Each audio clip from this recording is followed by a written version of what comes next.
Chapter 652. She could tell that the youth was actually very happy.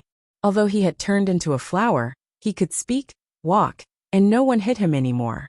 But slowly, the youth began to feel lonely. In this endless abyss, he was the only living being. The youth had thought of leaving, but later he realized that he couldn't leave the canyon. He could only move within the range of his roots. Later on, even if he became stronger, the range of his movement only increased. In the past, there were still some plants in the canyon. Otherwise, there wouldn't be such a thick layer of leaves on the ground. However, the youth was hungry, and there were no living things in the canyon. The only thing he could eat were plants. Slowly, all the plants were eaten by him. When Xiaoqing woke up, she really felt like she was in a dream. She let out a long breath, and couldn't help but touch the youth's head. No wonder he could hold his head and wait for a beating so skillfully. It turned out that he had such a past. Xiaoqing looked at him with a much gentler gaze. The world had never treated him well, but he treated the world with gentleness. "Are you willing to come with me?" Xiaoqing sat cross-legged in front of the youth and said softly, "I'm not a good person. My hands are stained with blood. If you follow me, I might ask you to kill, but I will treat you like my little brother. From now on, you will have a family. If you don't want to, it's fine. When I reach the top, I will send you food regularly. What do you like to eat? I will bring it for you." The youth looked at Xiaoqing in a daze. After a long time, tears rolled down from his eyes. He covered his face and wailed, looking very pitiful. Xiaoqing sighed. The bitterness in her heart was about to overflow. What kind of world was this? Good people didn't have good endings, but bad people were getting more and more arrogant. She couldn't see through this world. Wasn't it said that the heavens were clear? Then why were the people who suffered were all good people? The youth suddenly threw himself into Xiaoqing's arms. When he cried, he was like a mute. Only a hoarse hiss could be heard. When he was very young, he had lost the ability to speak. Later on, when he finally regained the ability to speak, he had never cried. Therefore, when he cried, it was the same as when he was a mute. The only difference was that back then, he cried in pain, but now he cried in happiness. Xiaoqing wrapped her arms around the young man's waist and said softly, "That's right, if you come with me, you only have to live and die with me. Now that I think about it, I'm still treating you badly." The young man kept shaking his head. The more anxious he was, the more he couldn't make a sound. In the end, the tears that had just stopped flowed down again. Xiaoqing quickly comforted him and wiped the tears from the corner of his eyes. "Even if you don't want to leave, don't cry. I won't force you. I'll go with you." The young man sniffed and said firmly. He didn't have a home. Whether it was when he was a beggar or later when he was wandering, he was used to the ugliness of the world. However, he still remembered that when he was begging, there would be good people who would throw him money and food. Even after the apocalypse, there was an old man who gave him half of a steamed bun. In this world, there might be many bad people, but there were even more good people. He didn't lose his good nature, but it was inevitable that he would feel lonely because he had no friends and no relatives. But now, he had his own family. After many years, there was someone who didn't despise him for being dirty, didn't despise him for being strange, and was willing to accept him as a family member. Xiaoqing smiled and said, "Don't regret it if you go with me." She was a troublemaker. What she could do most in this life was to cause trouble. Chapter 653. The youth shook his head. No regrets. These 3 words were spoken fluently, whether it was good or bad for Xiaoqing to bring him out. But she knew that she couldn't bear to leave this youth at the bottom of this dark, damp and dirty canyon. Xiaoqing looked at his determined eyes and silently held his wrist. Then she said, "Are you ready?" The youth nodded. Xiaoqing bit her finger and squeezed out some blood to feed him. The stronger the plant, the harder it was to subdue it. The youth should be a level 9 mutated plant, and he was different from the rest. Even if his heart was submissive, it wouldn't be easy to subdue him.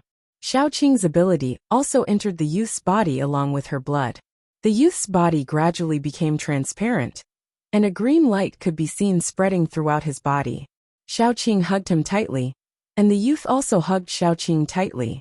He could feel himself merging into Xiaoqing's body bit by bit, until they were inseparable. It was a very warm feeling. From Little Bun's point of view, he could see the youth in Xiaoqing's arms gradually melt into a blob of white light and slowly fuse into Xiaoqing's body. The blob of light was very beautiful, and like a naughty firefly, it jumped and fused into Xiaoqing's body. After a very long time, when the Little Bun was about to fall asleep, Xiaoqing slowly opened her eyes. She heaved a sigh of relief. She thought that the fusion process would be very difficult, but she didn't expect that the young man's ability would be so compatible with hers. Moreover, the young man was extremely obedient and even excitedly fused into her body, making the whole process unbelievably smooth. The moment the fusion was complete, Xiaoqing could also confirm that the youth was indeed level 9. His body was a very strange plant. This kind of flower was very common before the apocalypse, called sunflower, and could be seen everywhere. As long as you plucked a section of the stem and stuck it into the soil, it could survive. It was a very tenacious flower. After the apocalypse, there were still many such flowers, but none of them could be promoted to level 9 like the youth. The greatest ability that the young man had given Xiaoqing was resurrection. This was probably a heaven-defying ability. As long as the young man's body was not destroyed, Xiaoqing could resurrect again and again. However, resurrection came with a price. Every time she resurrected, her strength would decrease and her body would weaken. The young man would also be injured along with her death. Until the youth was destroyed, Xiaoqing's gaze was complicated. Even at this stage, this kind-hearted young man still didn't have the ability or intention to hurt anyone. She could feel the youth's strength, but the power he gave her was to protect her with his own life. How could one not feel sorry for such a young man? Xiaoqing summoned the boy. The boy was overflowing with joy and looked at Xiaoqing with sparkling eyes. Xiaoqing was very helpless. First, she pulled out a t-shirt from her space. The t-shirt was air dye. When the young man put it on, it was a little big and covered the stamen below. He pulled the corner of the shirt, and the curiosity in his eyes couldn't be concealed. When we get home, I'll make a new one for you. It'll fit you, Xiaoqing said softly. The young man was very happy. It seemed that he couldn't wait to run around the canyon a few times. He was so easily satisfied. If it was another person who had experienced this from a young age and obtained great power in the end, they might become incomparably dark and even want to destroy the world. However, this silly child only had a shirt that didn't fit him, and he was very happy and satisfied. Xiaoqing held her chin and looked at the young man and Little Bun happily chasing each other. Then she said softly, "Man doesn't sound good. I'll give you a name, okay?" The young man immediately gave up playing with Little Bun. He used the soft petals to hold Little Bun and quickly came in front of Xiaoqing. He looked at Xiaoqing expectantly. After a while he said in a weak voice, "Want to take your surname?" Then, "Xiaobai, okay? Bai as in pure white." This was the only word that Xiaoqing felt could be used on him. The young man was like a piece of white paper. No matter how much ink there was no way to leave any stains on him. Knives and knives couldn't tear apart his tenacious soul. The young man's cheeks were red as he answered softly. From his trembling leaves, it was obvious that he was very happy. He had forgotten his original name. After he was kidnapped by human traffickers, his legs were broken, and he begged on the streets every day. He didn't even have his own name. He called himself Man because he turned into a flower. Then he gave himself a random name. Young Man. Oh no, he should be called Xiaobai now. Xiaobai used his finger to hook Xiaoqing's finger. When he wasn't shaken off, he smiled secretly. He had an older sister. His older sister was called Xiaoqing. He also had a very cute little baby as his little friend. His little friend's name was Xiaozi. He was called Xiaobai. They were all his family. Family was an existence that made him happy just thinking about it. Is there anything else to pack? If not, we'll go home. Xiaoqing asked Xiaobai softly. Xiaobai thought for a moment and then shook his head. He didn't have anything to pack. The only things he could take away were his leaves and roots. Go home. What a happy word. He had his own home, and he could go home soon. When Xiaobai looked at Xiaoqing and Little Bun, his gaze became very gentle. No matter how gentle and kind a person was, they had their own bottom line. And from today onwards, Xiaobai's bottom line was Xiaoqing Little Bun, because she was his family. After confirming that there was nothing to take away, Xiaoqing led Xiaobai and Little Bun out of the canyon. Going out was more troublesome than going in. After all, they had to climb up step by step. Xiaobai volunteered. He used his petals to support the Little Bun, and let Xiaoqing sit on his leaf. Then, his long roots extended out, and grabbed onto protruding rocks and other things. He smoothly climbed up the mountain wall at a very fast speed. Xiaoqing couldn't help but say, "My little Bai is so awesome." Xiaobai couldn't stand being praised at all. After being praised, his cheeks turned red. His cheeks turned red all the way to his neck. He had been called ugly, dirty, and a monster. No one had ever praised him. Xiaobai felt that today was the happiest day of his life. There was no other day. Chapter 654. They climbed for a long time before they reached the top of the canyon. Xiaoqing talked a lot with Xiaobai along the way. She talked about Jiang City, her family, and her lover. In short, they talked about happy things. After leaving the canyon, Xiaoqing found a stream, took a bath, and changed her clothes. She wanted to take Xiaobai back, so that they could travel faster. But when she saw Xiaobai looking around with a curious look in his eyes, she couldn't bear to do that. He probably hadn't seen the outside world for a long time. Xiaoqing sighed, and gave up her original idea. Fortunately, Xiaobai was very smart. He weaved his roots into the shape of a tire, so that he could run very fast. After finding a place to park the car, they had a means of transportation. Xiaobai liked to climb out of the skylight to bask in the sun, because most places in the canyon couldn't see the sun. So Xiaoqing was in charge of driving, and Xiaobai was in charge of taking care of the child. He lazily basked in the sun on the roof of the car, while the little bun climbed up and down on his body, looking very relaxed. When it was time for lunch, Xiaoqing would stop and cook for the two children. Although Xiaobai was no different from a plant now, his taste was still human. And he liked spicy food, so they had either boiled fish or spicy chicken for lunch these 2 days. At noon, Xiaoqing was looking for food in the forest. Xiaobai's roots came from afar and pulled her ankle. Xiaoqing put away the wild vegetables and mushrooms she picked and walked over. After walking over, she found that the two children, one big and one small, were both lying in the grass and peeking outside. She quietly went over, and Xiaobai quickly pointed outside for her. Xiaoqing looked outside. How should she put it? Enemies were bound to meet. The one standing outside was none other than Mu Lianxuan, who disguised himself as an ordinary person and came to test them last time. At that time, she even wanted to introduce Mu Lianxuan to Mu Lin. Mu Lianxuan was at the front of the team, escorting big boxes one after another. The escorts were all ordinary paranormals. But there was a high-level zombie among every 3 to 5 paranormals. The most terrifying thing was that the strength of these high-level zombies had increased again. The weakest one was at level 7, and one of them was the woman holding the skull. Xiaoqing asked Xiaobai and Little Bun not to make any noise. They gave up their cars and secretly followed this group of people.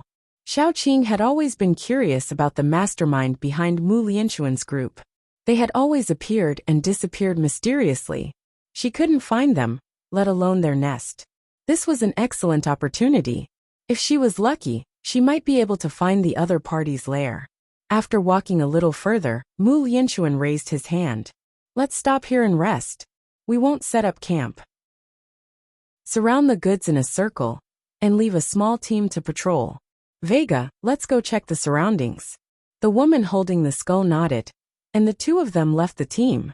Xiaoqing and Xiaobai secretly communicated with each other, using their spiritual powers, and then slowly followed after him.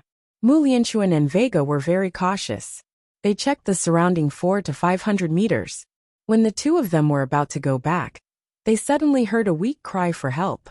Mu Lianxuan and Weaver Girl looked at each other, then walked towards the source of the cry for help. They were not trying to save people, but were preparing to investigate all the changes. They wanted to nip the danger in the bud. After walking for a while, they found a small swamp in front of them. A young boy was lying in the swamp. He looked very young, and was trembling as he grabbed the weeds beside the swamp to prevent himself from being swallowed by the swamp. Chapter 655. Seeing the situation, Mu Lianchuan was prepared to leave, but Vega stopped. She seemed to see someone else through the youth and couldn't help but say, "I'll go over and take a look. If I can save him, I'll save him." Mu Lianchuan was a little helpless. "Then let's go together." The two of them walked towards the youth. The swamp wasn't big, but the youth was too young. It would probably be difficult for him to get out. Vega was the first to walk over. She reached out and was about to pull the youth, but before she could touch him, the grass beneath her feet moved. Countless green vines shot out and wrapped around Vega and Mu Lianchuan's calves. Their expressions changed, and they were about to struggle when they heard a familiar voice behind them. "Don't act rashly, otherwise I can crush your heads before you can break free." Mu Lianchuan's face turned bitter. He raised his hand and said, "I surrender." Vega knew Xiaoqing's strength and was extremely obedient.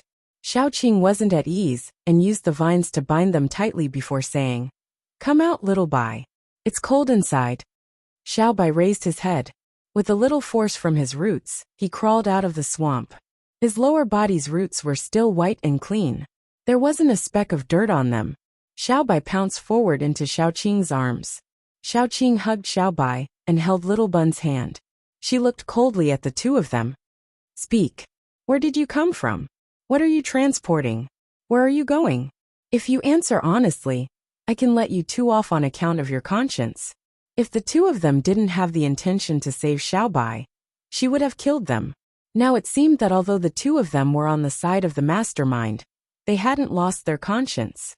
Mu Lianchuan, who was tied up like a cocoon, thought for a long time before finally saying helplessly, "Since it has come to this point, I have no choice.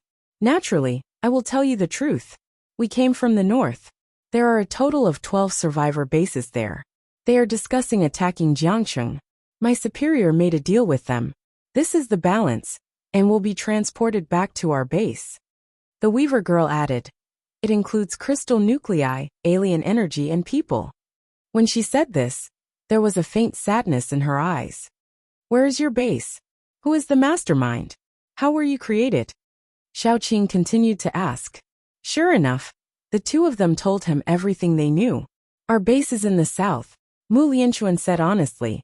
The Weaver girl suddenly interrupted Mu Lianchuan and said, "In the south, relying on the original S-City Survivor Base and G-City Survivor Base, a huge underground city was built underground. We were mass-produced." As she spoke, the corner of her mouth began to bleed, but Weaver girl acted as if she didn't feel it and continued, "I don't know who the mastermind is. Every time he appears, he wears a cloak and never shows his face. He only tells us to call him Mr. Chiu." Mu Lianchuan's face was full of pity. He wanted to say something, but was interrupted by the Weaver girl. "Shut up. I'll do it. Behind Mr. Chiu is Dr. Jiang. Dr. Jiang worked with him to create a drug that can increase the strength of mutants and zombies. But at the same time, they will be controlled by them. But you should have felt it. Although we are level 7, we are much weaker than normal level 7. When she finished speaking, the corner of the Weaver girl's mouth was full of blood. She smiled and said, "Miss Xiao, we are working together. Can you keep your promise and let Lianchuan go?" Chapter 656. Xiaoqing nodded. She more or less understood that Mr. Chiu had most likely placed something in their bodies. As long as they revealed the secret, they would die. Xiaoqing didn't regret it. She only looked at Weaver helplessly. Weaver's eyes were filled with deep obsession. She clearly didn't want to die. Mu Lianchuan was trembling by the side. He gritted his teeth tightly and said, Are you stupid? I no longer have any worries, but you are different." Weaver smiled and said. Xiaoqing asked her softly, "Do you still have any unfulfilled wishes?" The Weaver girl looked at the skull that had fallen to the side and said, "Can you bury me with him?" When she finished speaking, she was already dead. Black water constantly seeped out of her body. The water was very corrosive, corroding Xiaoqing's vines. In the end, Weaver was left with some bones lying in the black water. Xiaoqing let go of Mu Lianchuan. Mu Lianchuan didn't escape. He knelt on the ground and ignored the corrosion of his palm. He picked up the bones bit by bit and wiped them clean with his clothes. Xiaoqing helped dig a hole by the side. The two of them buried the bones and the skull together. Mu Yinchuan remained expressionless until the bones were all covered by soil. Only then did he say, "Are you willing to hear our story?" Xiaoqing nodded and sat to the side. She knew very well that whether it was the weaver girl or Mu Yinchuan, they had been forced. Their hearts might not be bad, but they could only do such heinous things. She told me that her name was Weaver Girl. Actually, I don't know what her original name was. I only know that she was very bitter. That skull belonged to her lover. She had always kept it by her side. Mu Yinchuan smiled as if he was crying. She went to save the boy beside you because she had a son. If her son was still alive, he would be in his teens. But during the apocalypse, her son was studying in another city. As Mu Yinchuan spoke, he smiled as if he was crying. She saved the boy beside you because she had a son. If her son was still alive, he would be in his teens. But during the apocalypse, her son was studying in another city. Xiaoqing looked at Mu Yinchuan calmly. The bitterness in her heart was indescribable. Perhaps it was just as the weaver girl had said. There was no meaning in her life. Her only obsession was probably her son. "What about you?" Xiaoqing asked faintly. "Me. I'm a piece of trash that no one wants." Mu Yinchuan grinned. His smile was especially ugly. "I'm different from her. I was born bad, born cheap. I was the doctor's test subject. I was originally an ordinary person, but I was transformed into what I am today. Out of thousands of test subjects, I was the only one who survived. My cheap life was long. After I was transformed, the first thing I did was to kill my brother and sister-in-law. Do you regret letting me go?" Xiaoqing wiped the corners of his eyes. Zombies didn't have tears, so why was he crying? "I don't regret it." Mu Yinchuan lowered his head and smiled. He stood up with difficulty and walked back. Xiaoqing asked him from afar, "Do you hate her?" Mu Yinchuan said softly, "Yes." Chapter 657. Xiaoqing watched him leave. She could imagine how much pain he had gone through to become what he was now, and what kind of obsession he had to persist in that kind of pain. No one could tell whether he was a good person or not, but at least he was a human being. She was a good storyteller, because she would remember these stories, whether it was the dead weaver girl or the living Mu Yinchuan. At least as long as she was alive, she would always remember them. After confirming the location of the enemy's base, Xiaoqing didn't follow him. She didn't want to alert the enemy. After all, the enemy had the ability to mass-produce high-level zombies, so it didn't mean that he didn't have the ability to produce level 8 zombies. If she rashly alerted the enemy, she would lose the best opportunity. The best thing to do was to go back to Jiang City, take all her men, and solve this problem once and for all. However, the most important thing now was not to solve the enemy's base, but to deal with the 12 survivor bases first. After solving the problem, they would destroy the enemy's base in one fell swoop. That was the best choice. Xiaoqing glanced at the direction where Mu Yinchuan had left. There were many ordinary people there, who were about to become victims of human experiments, but she couldn't save them. She could be called cold-blooded or cruel, but she couldn't alert the enemy for these people. If Mr. Chiu, the mastermind behind this, went underground again and couldn't be found, then more people would be hurt. After packing up, Xiaoqing went to Jiang City with her friends. The 12 survivor bases were not easy to deal with. They already knew that there were at least 2 level 8 paranormals in Jiang City, but they still dared to attack Jiang City. What gave them confidence was definitely not their numbers. What gave them confidence was the same number of level 8 paranormals, or even more. Thinking of this, Xiaoqing could almost guess that the enemy had probably cooperated with Mr. Chiu. They probably didn't know that the consequence of increasing their strength was being manipulated, so they paid some price in exchange for the increase of their strength. According to this idea, there were probably several level 8 and level 7 paranormals in the 12 survivor bases. Otherwise, they wouldn't have the confidence to attack Jiang City. If that was the case, Rivertown would really be in danger this time around. She had to return to Rivertown as soon as possible and tell her friends what she knew.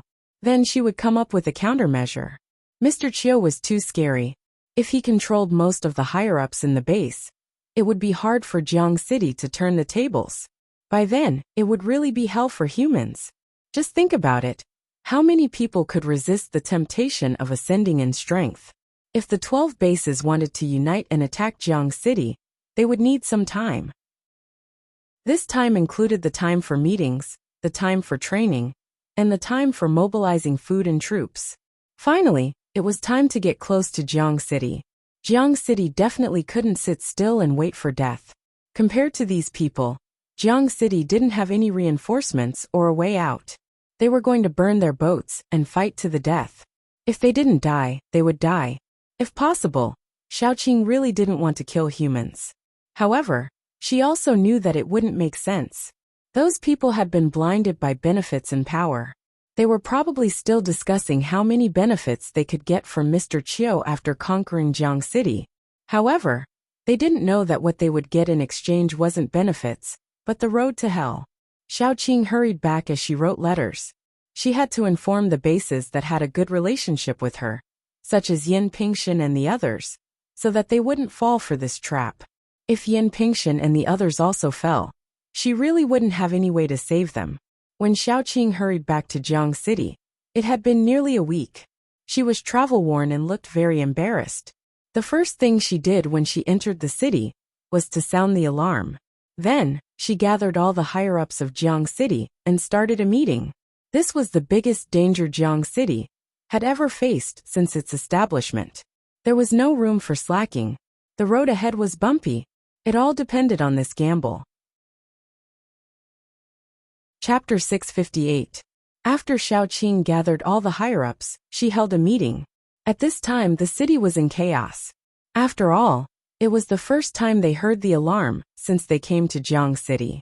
It was inevitable that some of them were panicking. Xiaoqing didn't come out to comfort them at first, so the city was a little chaotic. Fortunately, the residents of Jiang City had always been well-behaved. After a little chaos, they quickly calmed down, because they knew that Xiaoqing would definitely give them an explanation. Xiaoqing was in a hurry to have a meeting. She briefly told them what she knew and then said, "The 12 survivor bases will not be as easy to deal with as the last time. After several probing, the mastermind must have a certain understanding of Jiang City's current strength.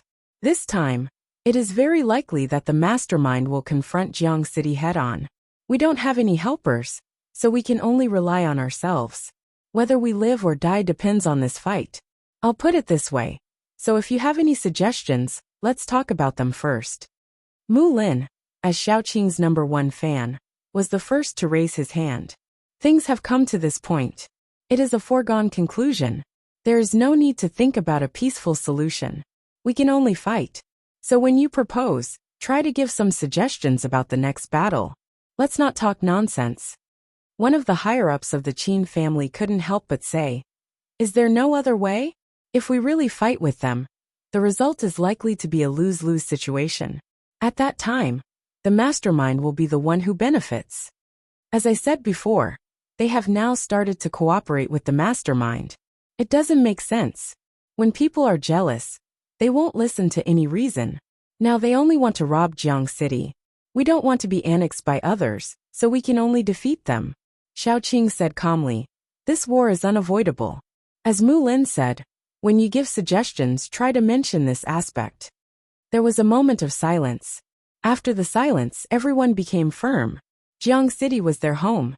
Now that someone wanted to destroy their home and rob everything that belonged to them, would they be stupid if they didn't fight back? Although they didn't want to kill their own kind, the other party's butcher's knife was already at their necks. They had no choice but to fight. Actually, it's very disadvantageous for us. Although we're the home team, we don't have any backup, and there's no way out. We can only defend Jiangqing City. They have 12 survivor bases behind them. Yin Qiue supported her chin and slowly analyzed. If possible, we can attack their base from behind. However, they have 12 survivor bases. If we only attack 1 or 2, it won't have any effect. It's really difficult to deal with the enemy at the same time. Xiaoqing nodded and said, "We can't use this move until the last moment. Everyone knows that most of the survivors in the base are ordinary people. If we attack them, it will show that we are at the end of our rope." After the previous incident, Gu Panpan had calmed down a lot. Whether it was speaking or doing things, she had matured. She touched her chin and said, "Can we fight a protracted war? The poison in Yinjiang hasn't been cleared yet. They definitely don't have any extra food. If we drag it out, we can definitely defeat them. We can make a big deal out of this, but you have to think about it. What we can think of, they can think of as well. They know better than us what they lack. Yet they still dare to come to Jiangcheng and fight us on our home ground. Where does their confidence come from?" Xiaoqing nodded. It was already a great improvement for Gu Panpan to think of this. Chapter 659. Gu Panpan pouted a little dispiritedly. "That's true. But when the time comes, we can really burn their rations like in those ancient TV dramas. I'm afraid it won't be easy. They must be carrying space paranormals. Do you think they can just pile the food on the ground and let you burn it like in those ancient TV dramas?" Xiaoqing poked her head and laughed. "I just praised you, and now you're being silly again." Gu Panpan rubbed her head and giggled foolishly. She had completely forgotten about this. Even if there wasn't a spatial ability user, the other party would definitely have arranged for a mental ability user to stand guard. Psychic paranormals were actually the best at this. As long as they activated their abilities and surrounded the place where the provisions were stored, they would be discovered as long as someone touched their psychic power. After Doomsday, it was simply impossible to burn provisions. "I think we should deal with whatever comes our way. Jiangcheng City is actually very strong. We can just fight them head-on. I'm afraid that 12 survivor bases are less than the number of high-level paranormals in our city," Yan Hanqing said in a muffled voice. Xiaoqing touched her chin and said, "We can't just wait for them to come to our door and start fighting. We have to come up with some countermeasures in advance. Sister Qing, we don't even know how many people they have. We don't even know how many top-level and middle-level soldiers they have. We really can't think of any good ideas," a senior member of the Tan family said helplessly. Xiaoqing said helplessly, "I didn't ask you to think about how to defeat the 12 survivor bases. You should at least discuss the layout of the defense and come up with a plan. From now on, we will strengthen the defense of Jiang City. It's better to be safe than sorry." The group of people breathed a sigh of relief and then began to discuss in full swing. After the discussion, Xiaoqing went out and started the second meeting.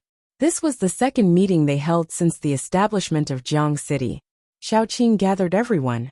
Just like the previous meeting, they held the second meeting in the square. "Almost everyone is here, right? Since everyone is here, I'll tell you about it," Xiaoqing said calmly.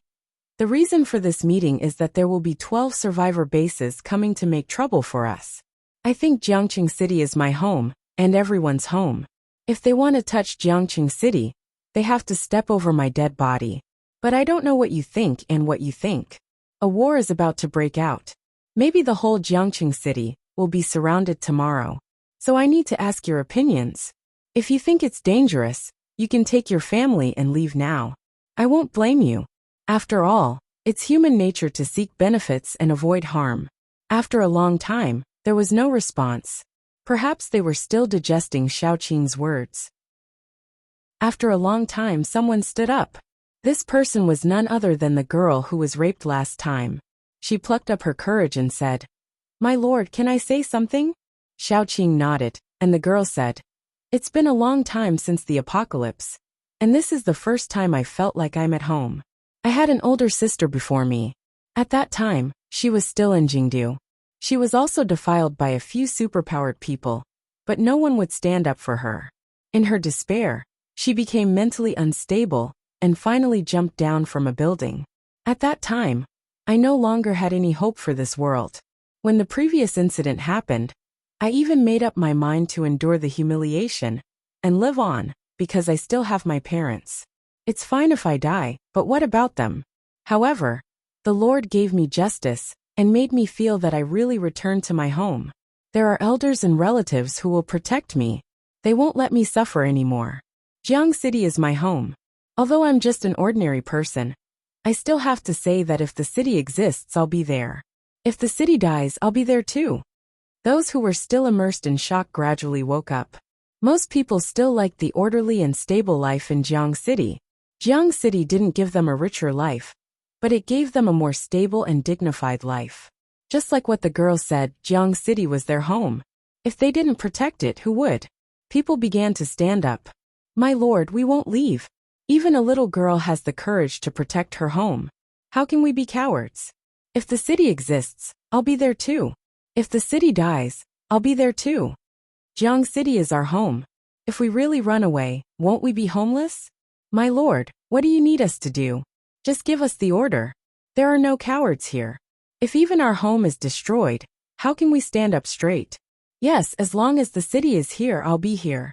As long as the city is gone, I'll be gone. I've told my wife that even if Rivertown is in danger one day, the city lord will definitely stand at the forefront, because he will protect the entire Rivertown. As for me, I will stand in front of my wife because I want to protect my wife and my home. The whole scene was filled with passion. Words rose and fell one after another. Finally, they converged into one sentence. Jiang City will never yield. If the city exists, I'll be there too. If the city dies, I'll be there too. Xiaoqing only wanted to inform them, so that Jiang City wouldn't be in a mess when the enemy arrived. But she didn't expect them to make her feel so touched. The reconnaissance team will be responsible for keeping an eye on the surroundings at all times. Once they discover any unusual movements from the other side, they will immediately report back. Those in charge of planting and other matters, just do your job well. If we want to fight foreign aggression, we must first stabilize our internal affairs. At the very least, we must ensure that the internal affairs of Jiang City are stable when the battle begins. The farms and planting bases are our lifeblood, so we must send more people to protect them and have a stable harvest. Take good care of the elderly and children, and strive to completely stabilize the rear. In this way, our chances of winning will also increase. Here, I only have one thing to say to everyone. Jiang City will win. Chapter 660. She didn't say the next sentence, but everyone knew that if they didn't win, they would perish. In the eyes of those people, everyone in Jiang City was the scum of the human race. They were traitors for associating with zombies. Once Jiang City was destroyed, Jiang City would probably end up being massacred. Therefore, they only had one path, and that was to win. After the meeting, the entire Jiang City became active. Those who could fight, even those who were strong, gave up their stable and safe jobs and chose to join the guards of Jiang City. The old, weak, sick, and disabled didn't want to stay in the nursing home and be taken care of by others. They all went to the cultivation base or the breeding base to help. Some people advised them to stop working. After all, those who could enter the nursing home were either old people who couldn't walk, sick, young children, or disabled people. They really shouldn't be tired. When they tried to persuade the old people, they said, "I'm old, but I can still walk. Even if I can't walk, it's not a problem to stay in the kitchen and watch the fire. The city lord is a good daughter. She raised us for nothing. Now that Jiang City is in danger, how can we still eat at the back?" They also had reasons to persuade the disabled and sick. "I'm disabled. I'm missing an arm or a leg, but it's not like I lost all my limbs. At least I can carry a brick. It's not like I'll die from exhaustion." Even the children were helping everywhere. They couldn't do heavy work, but they could still deliver food, water, and fruits. Whether it was superpowered people or ordinary people, they all spontaneously worked overtime. The superpowered people were responsible for patrolling, investigating, and building fortifications. The ordinary people were responsible for farming and doing ordinary work. No one was idle. Everyone was busy, but they were busy happily. They were busy willingly. Large quantities of food and meat were transported out of the cultivation base. Some of them were made into food that could be preserved in the short term, and some were made into dry food, jerky, and cured meat as strategic reserves. All the superpowered people were also busy building traps. Xiaoqing also didn't idle. She led Xiaobai and her healing plants around to save people. Her citizens were fighting too hard. Those who were injured or exhausted refused to come down from the front line. Xiaoqing could only follow behind and act as a medical staff. Xiaobai helped a lot. Although he gave Xiaoqing the ability to resurrect, he had other abilities. His ability was related to healing. Xiaoqing gave her 7th mutated plant to Xiaobai. It would be more useful for him. In the beginning, Xiaobai was actually very worried and afraid. He would occasionally see people who called him a monster. He also felt that his appearance was very strange. Over time, he was more and more willing to hide from others. That was why he retreated to the deepest part of the canyon. Xiaobai liked Jiang City very much because the entire city was filled with vitality and humanity. This was something that couldn't be found in other bases. Everyone here treated Jiang City as their home. Jiang City was a big family, and they were a part of Jiang City. Xiaobai wanted to be a part of this big family very much, but he was very afraid. He was also afraid of being called a monster and being ostracized. Xiaoqing led him around to treat people. After he finished treating them, they would sincerely apologize. Their eyes were full of sincerity, without any fear or disgust. There were even some elders who liked Xiaobai very much. At their age, the yellow soil was almost buried up to their eyebrows. It was best to see a person's nature. Chapter 661. Xiaobai was really pure and kind. They all saw it with their own eyes. Looking at his inferiority complex, they felt even more distressed. Grandpa and Grandma often brought him some homemade snacks, fruits, and the like. Xiaobai was very shy and embarrassed to accept it, but it could be seen that he was very happy. His teenage life was full of darkness. He had never been recognized by anyone, and he had never felt such kindness. On the second night of staying in Jiang City, Xiaobai hugged little Bun and rolled around on the bed. He said firmly to Xiaoqing, "Sis, when the war starts, I want to go to the battlefield too. I want to kill people too." There were two kinds of killing people. One was for one's own benefit, and the other was for the people one cared about. Xiaobai had never killed anyone. But if someone wanted to hurt the city he loved, he could also pick up the butcher's knife. Even if he was afraid, even if he felt guilty, it didn't matter.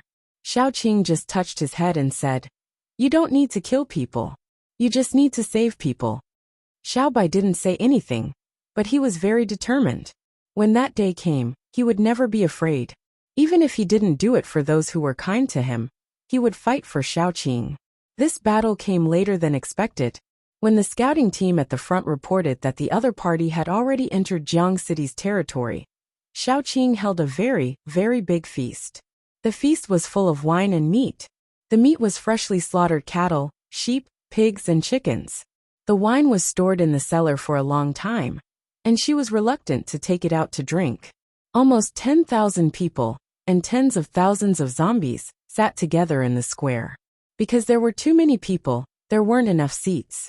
Most of the people sat on the ground, drinking the strongest wine, and eating the meat and vegetables. Everyone here didn't know what the future would be like.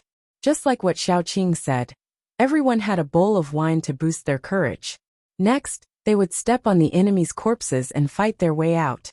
Due to the special circumstances, Xiaoqing did not stop anyone from drinking or making a scene. She sat there and listened to the people below. Some were singing and some were dancing. She didn't know what the future would be like. A few days later, those who sang or danced here might lie underground forever and watch as Jiang City was destroyed or become more prosperous. A long, long time ago, Xiaoqing had always felt that she was not a very strong person and could not bear the expectations and lives of too many people. It was too heavy.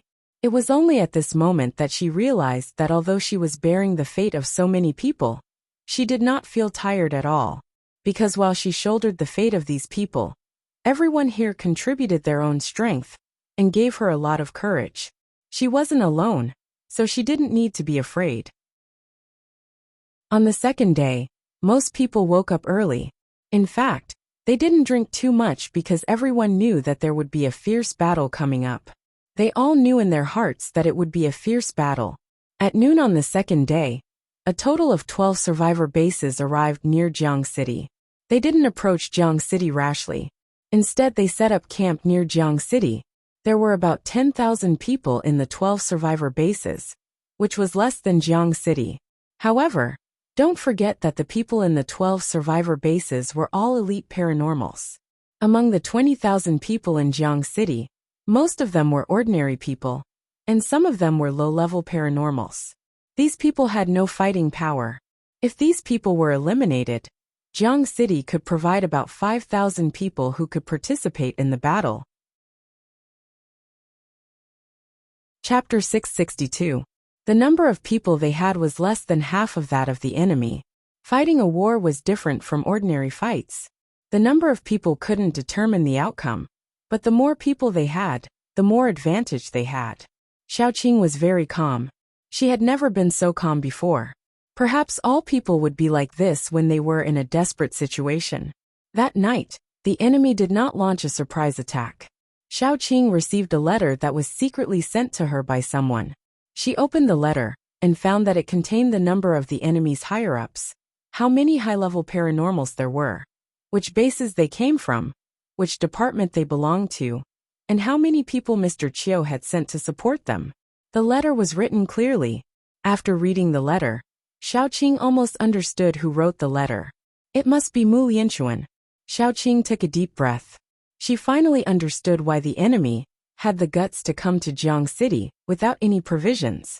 In the 12 bases, there were 12 level 7 superpowered people and nearly 50 level 6 superpowered people. Mr. Chiu himself came with 6 level 8 zombies and 20 level 7 zombies. These zombies had disguised themselves as ordinary people and claimed that they were all mutants. However, Xiaoqing knew that the other bases must have known this as well. It was just that they had come to attack Jiang City under the pretext that those who were not of their race would have ulterior motives. How could they take the initiative to reveal that there were zombies in their own team? Xiaoqing studied it carefully and found that Jiang City had a great chance of winning. As long as Mr. Chiu hadn't reached level 9, the enemy couldn't suppress Jiang City. Because just a few days ago, Gu Panpan and Ying Yi had successfully reached level 8, while Yan Hanqing and the others had only reached level 7. Although they were only at level 7, it wasn't a big problem for them to fight against level 8 zombies made by humans. What made Xiaoqing worried was that nearly 1/3 of the heart had been stolen, and they had used the remaining 2/3 to create a few level 8 and a few level 7. Then, was it possible that Mr. Chiu had used the remaining 1/3 to break through to level 9? If he was really at level 9, it would be really dangerous this time. Judging from the current situation, we can use the strategy we discussed earlier to delay the battle and deplete the enemy's rations. However, we have to be worried that they will act out of desperation. If they have the guts to fight to the death with Jiang City, someone might take advantage of the situation. There was a hand-drawn map in front of Xiaoqing. There was a young man in the Qin family who had a good memory and was good at drawing. He had walked around Jiang City and drawn a detailed map of Jiang City. The places circled with red lines on the map were all traps. They were dug out by Xiaoqing and her people in the past 2 days. They had fewer people, so they had to use other means. I don't think they have the guts to do so. They are just a bunch of motley crew. They think they have some ability and want to take a bite of the meat. Once they are hurt, they will run away like dogs. Mulin sneered. After all, Mr. Chiu is here. It's not certain. I think it's better to be on guard, Yan Hanqing said cautiously. Xiaoqing also felt that it was reasonable, so she nodded. Anyway, we have to be prepared. No matter what the situation is, we will be able to deal with it. The few of them discussed the next plan in detail. They could conclude that the battle would officially begin tomorrow morning at the latest. Xiaoqing's judgment was right. The next morning, just after breakfast, the people in charge of patrolling found that the enemy was moving. They started to advance in the direction of Jiang City. Xiaoqing quickly went up the city wall. She didn't go up the city wall because she was nervous, but because she wanted to watch the show. Chapter 663. After advancing to a certain point, Xiaoqing saw a group of pitiful creatures at the very front fall into a trap. This was the simplest kind of trap. The top was covered with a thin layer of soil, while the bottom was filled with sharp blades that pointed upwards.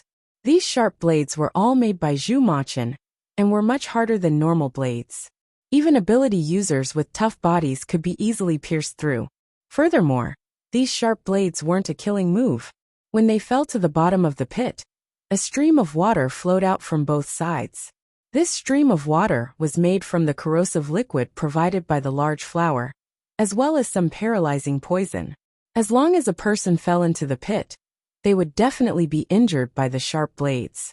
Even if it only pierced their skin, it didn't matter because the most important thing wasn't the sharp blades, but the liquid that poured down. As soon as the liquid touched their wounds, it would first numb their nerves and make them unable to move. They could only soak in the corrosive liquid until not even their bones were left. Xiaoqing brought over a pair of binoculars. She could clearly see that there were pitiful creatures, and quite a few of them had fallen down and turned into white bones in a matter of minutes. After another 2 minutes, not even their bones were left. Some of the luckier ones managed to climb up by stepping on the corpses of their comrades, but there weren't many of them. Because the pit was too deep, they didn't have time to climb up before they were poisoned and fell back down. A single trap had swallowed up nearly 100 people. Unfortunately, the same method could only be used once because the enemy weren't idiots. When they moved forward again, they would first check the ground to see if there were any traps before moving forward. However, this was useless. The person in charge of checking the ground poked at it, but didn't find any danger. Then they walked over and kicked a trap placed on the ground. A second later, a bright flame shot into the sky, overturning a pile of mangled corpses. This was all thanks to Zhu Machin. The traps he had placed on the ground were all made of metal and were hidden in the rocks. They were like landmines that would be triggered if someone stepped on them or accidentally touched them.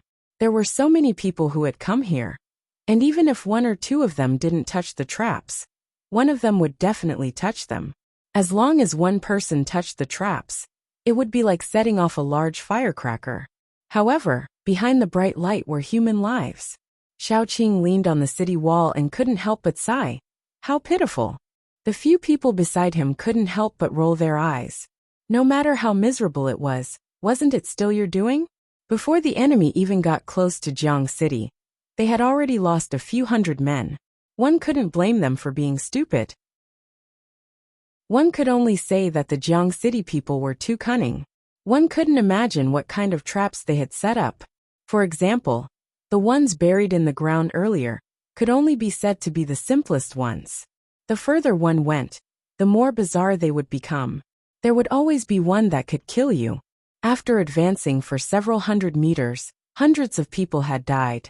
The 12 Bases Alliance couldn't help but feel terrified.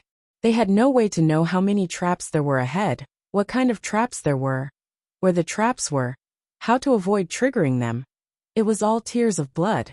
Not to mention the cannon fodder at the front. Even the higher-ups were a little hesitant. At this moment Mr. Chiu, who was wearing a cloak, snorted coldly and said, "You are already here.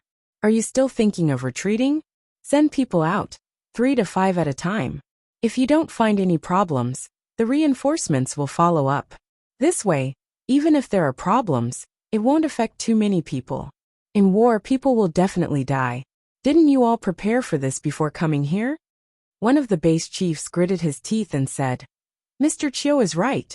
We have already come to this stage. Who can retreat? Isn't it just a few deaths? We have tens of thousands of people. Even if a few thousand die, we can still flatten Jiang City. Put the weaker ones at the front, and let them test the traps. As long as there are no casualties among our experts, it will be fine." The others nodded in agreement. "That's right. It's good for a few of these trash to die. We can also reduce the consumption of rations." "I agree. Let's do it this way." Birds of a feather flocked together. A group of beasts naturally hit it off. Chapter 664. Those who were weaker were pushed out and formed into small teams. They were responsible for crossing the mines. Although this method was very cruel, it was undeniable that it was effective. Since they used this method, the casualties had been greatly reduced. Occasionally, 1 or 2 hidden traps would be triggered, but most of them were directly triggered by the cannon fodder squads.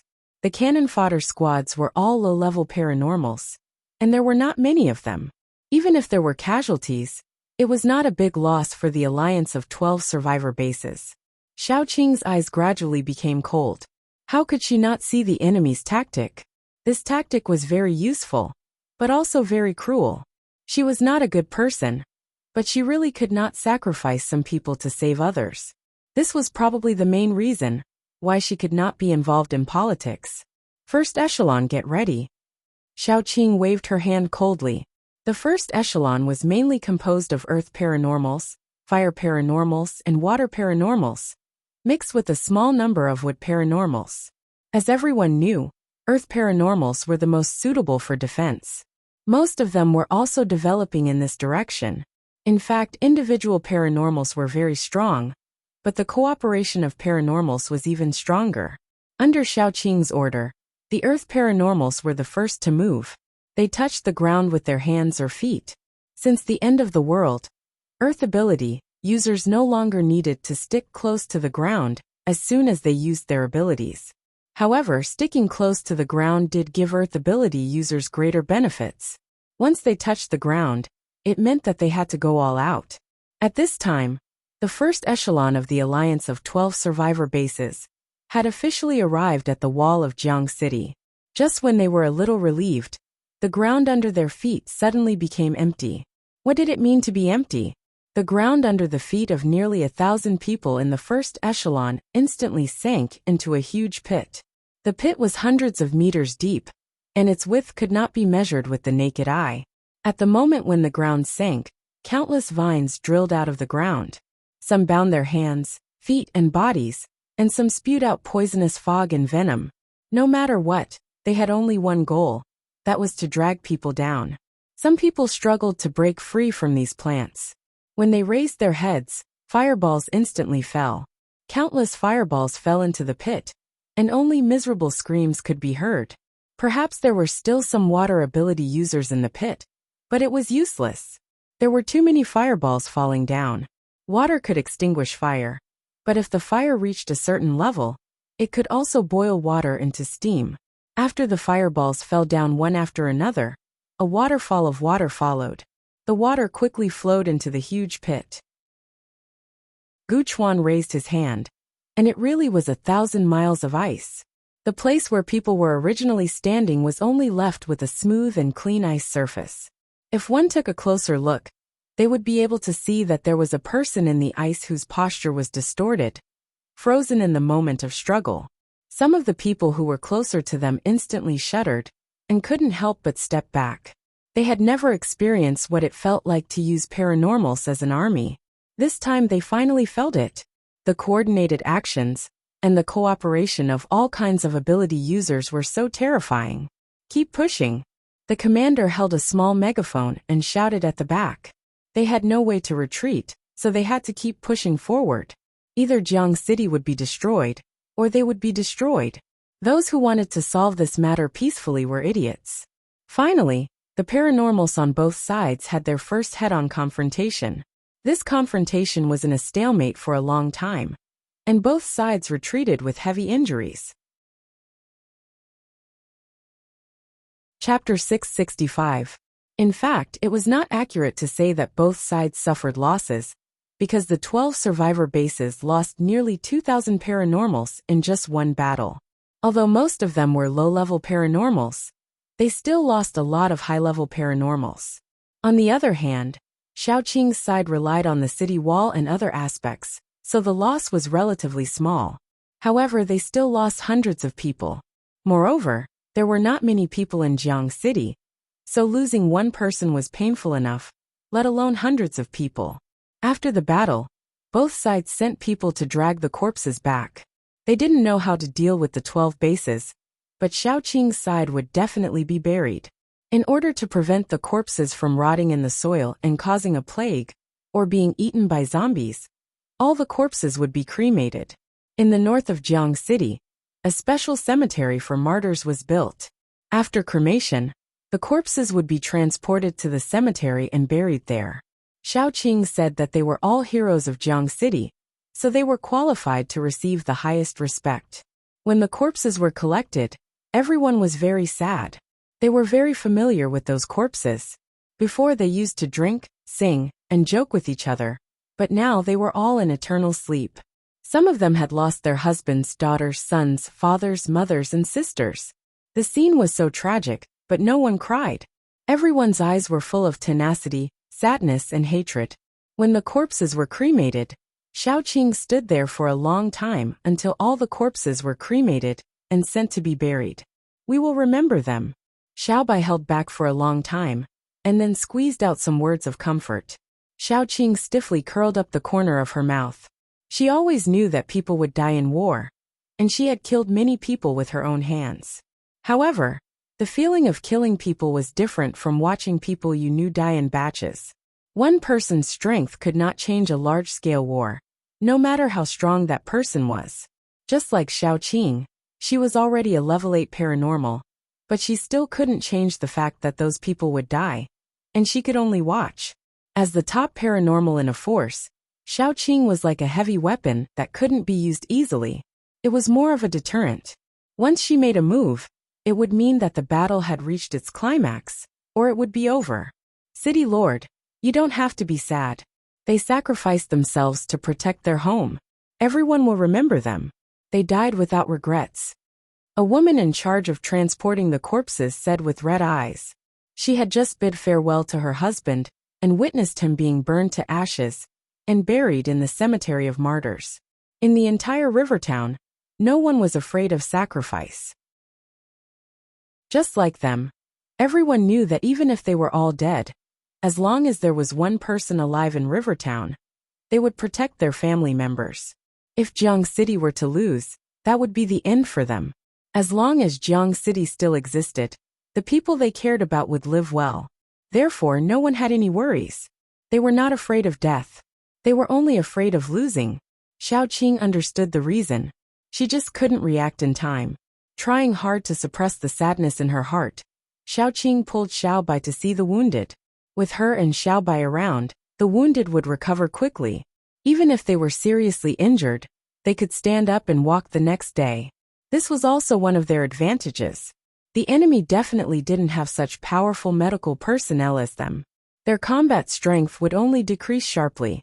Delaying the battle was Xiaoqing's only choice. That night, they didn't encounter any sneak attacks. The next morning, Xiaoqing woke up early. Now she walked around the fortifications. After confirming that there were no problems, she waited for the next close combat. Unexpectedly, at about 9 o'clock, Xiaoqing received a message from Mu Lianxuan and a letter of challenge from the enemy. Xiaoqing opened the letter of challenge and read it.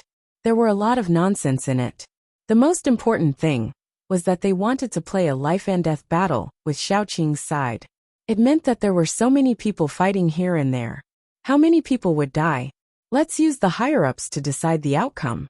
The second sentence meant that it didn't matter if they didn't agree. At worst, they would fight to the death. Anyway, they had more people. Even if they couldn't take down Jiang City, they could still make Jiang City suffer heavy losses. After reading it, Xiaoqing laughed. Who would believe their nonsense? They clearly thought that they had more high-level paranormals than Jiang City. They were preparing to wear down the higher-ups of Jiang City. It would be best if they could kill Xiaoqing. Then without a leader, it would be easy to take down Jiang City. After reading it, Xiaoqing opened the letter from Mu Lianxuan. Sure enough, Mu Lianxuan said in the letter that the enemy had just held a meeting and was preparing to kill some high-level paranormals of Jiang City. It would be best if they could provoke Xiaoqing to come out and accept the challenge. If they could kill her, this war would be equivalent to victory. At present, the best thing for Jiang City was to defend to the death and stall for time. After reading the letter several times, Xiaoqing called her friends over and showed them the 2 letters. Her friends all said that they could accept it. Firstly, they didn't want to lose any more people in Jiang City. Secondly, they were very confident in themselves. Thirdly, and the most important point, this thing was very good at stalling for time, which was good for their plan. Mulin couldn't help but laugh. Are the higher-ups of the enemy all funny people sent by monkeys? I even suspect that they are our spies. Otherwise, why would they be so considerate of us? Not necessarily. Maybe they think that they will win.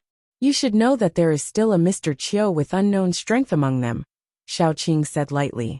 She knew that Mr. Qiu, Based on his past behavior, he was a very shrewd person. Since the enemy had sent such a letter of challenge, they must have their intentions.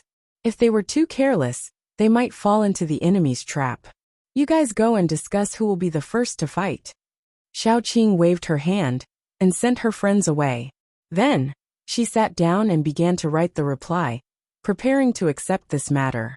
No matter what the enemy was hiding, since they had made a move, she would take it. Wasn't it just a one-on-one fight? The last thing she was afraid of was a one-on-one fight. Chapter 666.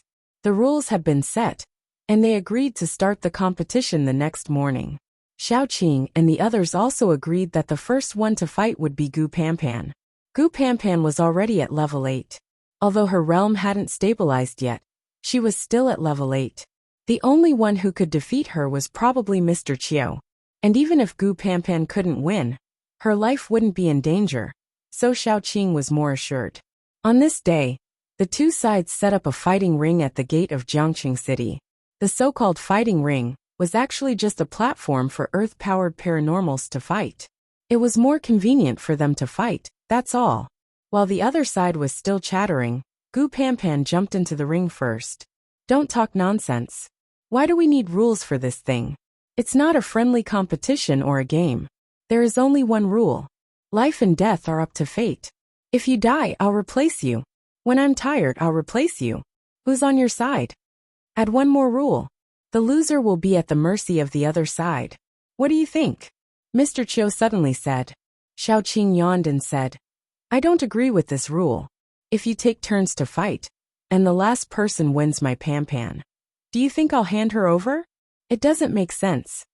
Then let's fight one-on-one. Taking turns doesn't count, Mr. Qiu continued. Deal. Xiao Qing smiled and said, but I like to be shameless. I'm telling you in advance. Mr. Qiu didn't say anything more. He just stepped back. Then a paranormal jumped into the ring. Little girl, you're quite good at talking. Let me see if your other skills are as good as your talking skills. Bah, I'll tear your mouth off. Gu Panpan stamped her foot and activated her supernatural ability.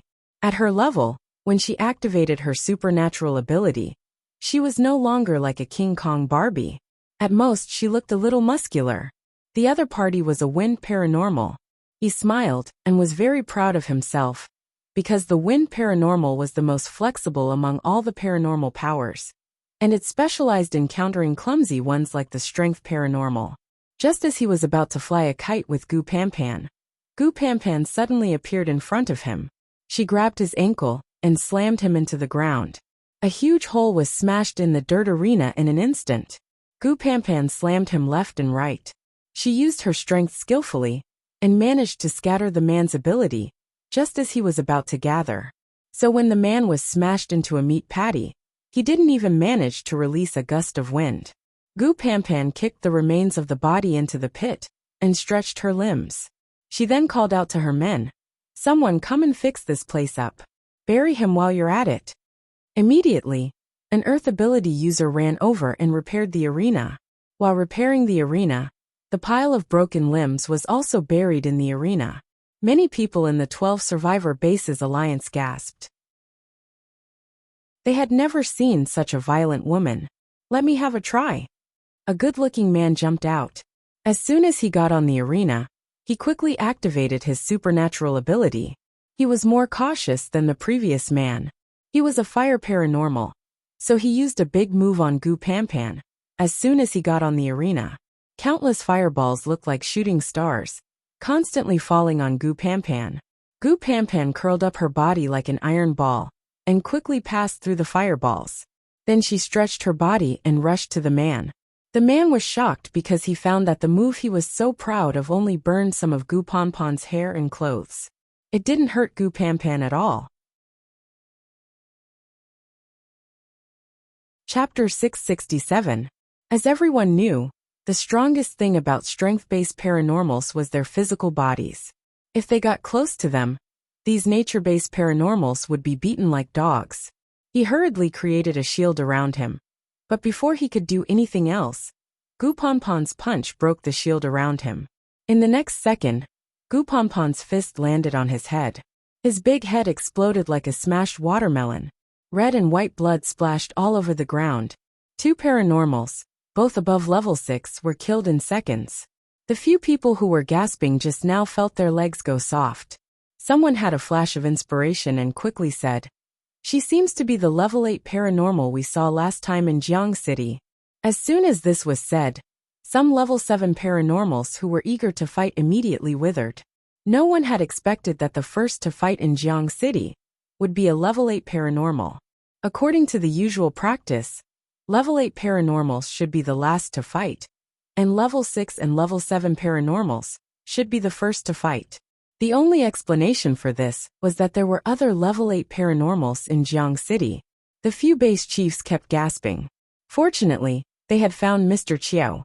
Otherwise, this battle would be really difficult to fight. So they all looked at Mr. Chiao. Mr. Chiao was silent for a moment, then waved his hand. A very handsome man immediately walked out from behind him. The man's eyes were delicate, and his temperament was gentle, but there was also a bit of toughness.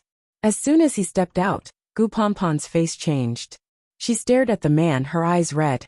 Gu Pampan stepped forward and said coldly, "How dare you show up in front of me?" The man clenched his fists, his face expressionless. Gu Pampan smiled and rubbed her fists. "That's what I wanted." Then Gu Pampan rushed up and punched the man's face. The man only had time to reach out his hand to block, and then the next second, he flew out and hit the ground hard. Gu Pampan leapt up once again. Once she was in the air, she bent her knee and smashed it down fiercely. The man rolled a bit, dodging the attack in a sorry state. Gu Pampan crashed heavily onto the ground, causing the dirt on the ground to fly up, creating a large crater in the ground. Gu Pampan supported herself on the ground and turned around to get close to the man. The two of them exchanged blows again and again. The clear sound of flesh colliding could be heard, which made many people's hearts jump. Xiaoqing understood that the man only defended and did not attack. Although his strength was weaker than Gu Pampan's, it was definitely not to the point where he could not withstand a single blow. After the last attack, the man was punched to the ground by Gu Pampan. The moment his back hit the ground, the sound of bones breaking could be heard. The man panted violently. The corner of his lips cracked, but no blood flowed out. Gu Pampan grabbed the man's neck and lifted him up. The man was very quiet. He only opened his eyes and quietly looked at Gu Pampan. He did not speak, but he mouthed to Gu Pampan, "Kill me." Gu Pampan smiled coldly and threw the man out. "How can I kill you so easily?" Xiaoqing raised her hand tacitly and shot out a vine. It tied the man up firmly and dragged him to the side. Someone from the alliance took a step forward and seemed to want to say something. Gu Pampan suddenly turned around, her eyes full of murderous intent. "I have the right to punish him, don't I?" Mr. Chiao said indifferently. "Yes, next." Chapter 668. The girl's eyes were cold. She quickly gave up struggling and purposely moved closer to Yi. When Yi's tentacles pierced her body, her nails also pierced Yi's back. In an instant, green and red blood mixed together. The two of them rolled into a ball. Neither of them let go. Neither of them retreated. Xiaoqing couldn't help but stand up. Xiaobai quickly appeared and climbed onto Xiaoqing's shoulder.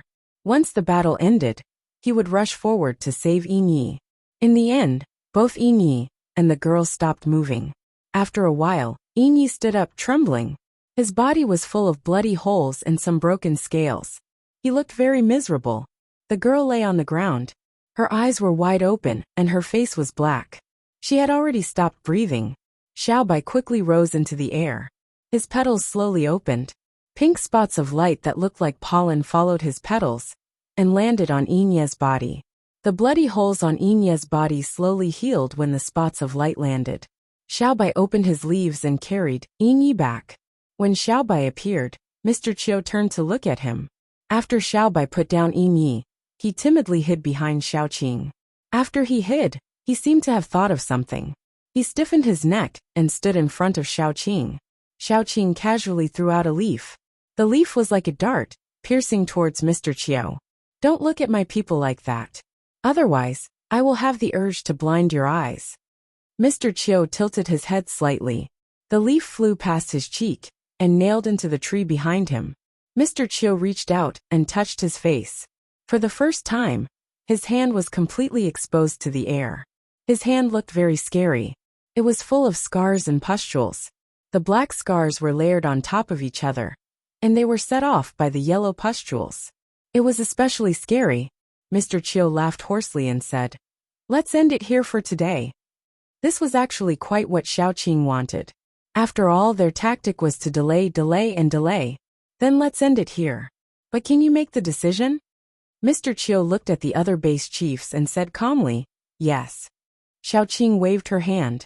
"Then let's stop here. Let's go." The people of Jiang City quickly retreated. Today, Jiang City had obtained a great victory. Only Yinyi was injured. After returning, Yinyi was sent to the infirmary. The others went to have a small meeting to summarize today's results and discuss what to do next. After everything was settled, Xiaoqing asked Gu Panpan to stay. "I've already sent her to your room. You can decide what to do with her." Xiaoqing said faintly, "You don't have to be immersed in the previous relationship. When this matter is solved and we are all safe, I will introduce you to a good man." Gu Panpan's mouth was stiff. She gritted her teeth and said, "Sister Qing, you don't have to send him to my place. Just kill him." Xiaoqing chuckled and said, "You really killed him?" Gu Panpan straightened her neck. Her eyes were getting redder and redder. She suddenly threw herself into Xiaoqing's arms and cried loudly. Xiaoqing patted her back and comforted her. After crying for a long time, she finally calmed down and said, "I will handle it well. Sister Qing, trust me." Xiaoqing nodded and said, "Follow your heart. I just want you to live well. That's all." Gu Panpan nodded and poured herself a glass of water before leaving. She slowly walked back to her house. When she reached the door of her house, the redness in her eyes had subsided and her tears had dried. Only then did she walk in. The man was sitting in the corner. He was still tied up and his head was lowered. Gu Panpan walked over slowly. After standing for a while, she stepped on the man's chest and stomped down. The man gradually couldn't breathe. He raised his head with difficulty, and his eyes were red. "Kill me, Panpan, I beg you. Kill me." Gu Panpan viciously sent him flying with a kick. "Are you dreaming? How can I let you off so easily? You owe me. You haven't paid me back yet." Chapter 669. The man knelt on the ground, panting heavily. Then, Gu Panpan stepped on his throat and nailed him to the wall. He coughed, and his voice was extremely hoarse, but he still struggled to say, "Kill me. Quick. Don't you hate me? If you hate me, then kill me." Gu Panpan sneered. "Don't worry, I'll torture you to death, but I won't let you die so easily. I'll let you taste all the pain in this world. You'll beg for death, but you won't be able to die. Only then will I be worthy of what you've done to me." The man grinned and said, "You're still so indecisive. You're gullible and easy to bully. Do you know why I looked for you in the first place? Because you look like someone who's easy to believe. Now, I really regret not sleeping with you and tasting you first. That way, I'll be satisfied even if I die." Gu Panpan punched the man's head with all her strength. She wanted to beat the man into a pulp. She hated herself for being so shallow. She couldn't tell if he was a human or a dog. That was why she fell in love with such a scumbag. The man closed his eyes, and a trace of satisfaction appeared at the corner of his mouth. But at this moment, Gu Panpan sneered and withdrew her fist. "Are you trying to provoke me? It's useless. I said before that I won't let you die so easily." Then, she picked up the man and threw him into the cage where the mutated beasts were kept. She borrowed this cage from Qin Zishi, and it came in handy. After throwing him in, Gu Panpan walked out slowly. This was the only time in her life that she was weak. She didn't expect to be used by someone, and almost hurt her own people. She regretted it so much that her intestines were about to break. But when she looked at his face just now, she couldn't bring herself to kill him. When did she become so weak? Gu Panpan used torturing him and not letting him die so easily as a reason. But she knew in her heart that she just couldn't bring herself to do it. "Kill me. Kill me if you can. Gu Panpan, you coward." You deserve to be tricked. I don't regret lying to you in this lifetime. I only regret not tasting you back then. You must be looking forward to it too. After all, no man would dare to want a woman like you. Gu Panpan straightened her chest and slowly walked forward. A thin line of blood slowly flowed down from the corner of her mouth. She had used all her strength in that punch. How could she withdraw it so easily? The reaction of the force would damage her internal organs, so she was already injured. After Gu Panpan left, the man knelt on the ground dispiritedly. He covered his face and burst into tears. That night, Gu Panpan did not return to her room. Instead, she went to look for Xiaoqing. The two of them sat opposite each other and drank for the whole night. The alcohol content of the wine was very low because it was brewed with fruits. It was sweet. The reason why they drank this kind of wine was because they had important business to do the next day. If they got drunk, it would affect tomorrow's business. However, Gu Panpan was still drunk. There was a saying that went, "It's not the wine that gets you drunk, but you get yourself drunk." The drunk Gu Panpan lay in Xiaoqing's arms and cried like a child. She tugged at Xiaoqing's clothes and sobbed, "Sister Qing, Sister Qing, Sister Qing, Sister Qing, Sister Qing, what should I do? I want to kill him so much, but why can't I do it? He clearly tricked me so badly. Why can't I do it?" Xiaoqing rubbed her head and said, "Because you still have feelings for him. That's very normal. After all, he's your first love, and you're still a child. Take it slow. Sooner or later, you'll forget him and meet someone more suitable for you." Gu Panpan's eyes were red. "I can't forget. I can't forget. Why can't God open his eyes and let me fall in love with this kind of scum? I hate him. I hate him, and I hate myself." Chapter 670. If you don't hate him one day, or if you don't feel anything when you see him, then you have really forgotten him. Xiaoqing said softly, "Life is like this. Before you meet the right person, you might meet a lot of scumbags, but there will be a lot of unsuitable ones. Just like me. Am I not the same? I only met Qiyu, and the rest after I met that person. Panpan, you don't have to worry about these people. Look, just like now, his life is in the palm of your hand. If you want to squash him, squash him.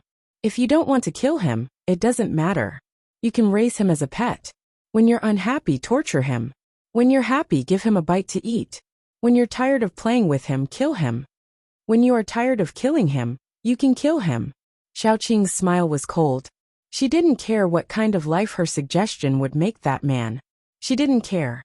She only cared about whether Gu Panpan was happy or not. Gu Panpan sniffed and said, If there is a day when I no longer feel sad about the past when I see him, I will kill him and throw him out to feed the dogs." Xiaoqing touched her head and said, "This is the end of the world. You don't have to endure like before. You can live more freely. Do you understand?" Gu Panpan nodded and said, "Sister Qing, I have thought it through. It's not like I can't live without love. The most important thing to me is all of you. It's fine to treat a person like him as a plaything. There is no need to feel sad because of him." Xiaoqing stuffed a petal into her mouth. The tender petal melted as soon as it entered her mouth. It was an excellent medicine that she had plucked from her own healing plant. "You're still injured, right? Recover well tonight. You're my little war god." Gu Panpan smiled and clenched her fist. "Sister, don't worry. I will recover tonight. I will not be dispirited anymore. I will be your war god. I want to fight for you. Even if I don't have a man, I still have you, my brother, in Jiang City. I have a lot of things to protect." Who said that a woman can't live without love? Xiaoqing didn't intend to persuade her to do anything else. She patted her head and said, "Go, have a good sleep and recharge your energy. I still need you tomorrow." Gu Panpan nodded and ran off. When she returned to the room, the man was leaning against the cage. He looked like he was dying. Gu Panpan pinched his chin and forced a pill into his mouth. He couldn't die. If he died, where would she vent her anger and hatred? He should live on and bear her wrath until she got over it. After Gu Panpan left, Xiaoqing went around and poured another glass of wine. Yin Qiyu walked over from behind and hugged Xiaoqing. "Ah Qing, you've led Panpan astray. You're the one who led me astray first." Xiaoqing rolled her eyes. Back then, she had been such an upright girl. She had been known as Xiao Yuji, but Yin Qiyu had turned her into a sadist. As a result, her hands would itch when she saw things like a whip. At the mention of this, Yin Qiyu sighed. Those things outside are really annoying. I can't even be close to you. Qing, what should I do? I can't hold it in anymore. Xiaoqing pointed at the wall not far away. Just go and rub it. Yin Qiyu smiled bitterly. Qing, you're getting more and more ruthless. Why don't you rub it with your hands? Xiaoqing sneered. I'll break it for you. Do you believe me? Let me hug you. Yin Qiyu was finally obedient. He leaned on Xiaoqing's shoulder. After a long time he said, Qing, go and check on Air Dai. He's been a little strange these days. Chapter 671. Xiaoqing nodded. Air Dai had been acting strangely for the past 2 days. Regardless of whether it was day or night, he was unusually quiet. As long as he was given a seat, he could sit there for the entire day, without changing his position. Xiaoqing felt that something was wrong with his abnormal behavior. However, as the army was surrounding the city, she was extremely busy and had forgotten about this matter. Now that Yin Qiyu mentioned it, she remembered. I'll go and take a look. You should sleep early. Have you been staying up late these past few days? I can see that you have dark circles under your eyes. Yin Qiyu complained. Qing, it's all because I miss you. I can't sleep at night. How many nights have it been since you slept with me? Xiaoqing rolled her eyes and left. After Xiaoqing left, Yin Hanqing came down. The two men stood side by side. Although one was thin and weak, and the other was strong, they looked like 2 iron towers guarding Xiaoqing firmly. You're very generous, Yin Hanqing said calmly. Yin Qiyu casually picked up Xiaoqing's glass and took a sip of fruit wine. She said, it's probably fate. When I first met Qing, I knew that I couldn't tie her down. I'm already very happy to be with her. As for the two of you, in short, I just want her to be happy. Yin Hanqing responded. Although he had known Xiaoqing for a long time, when it came to love, he was a latecomer. Thus, he was already satisfied with the current situation. At least Xiaoqing was with him, although they were not officially husband and wife.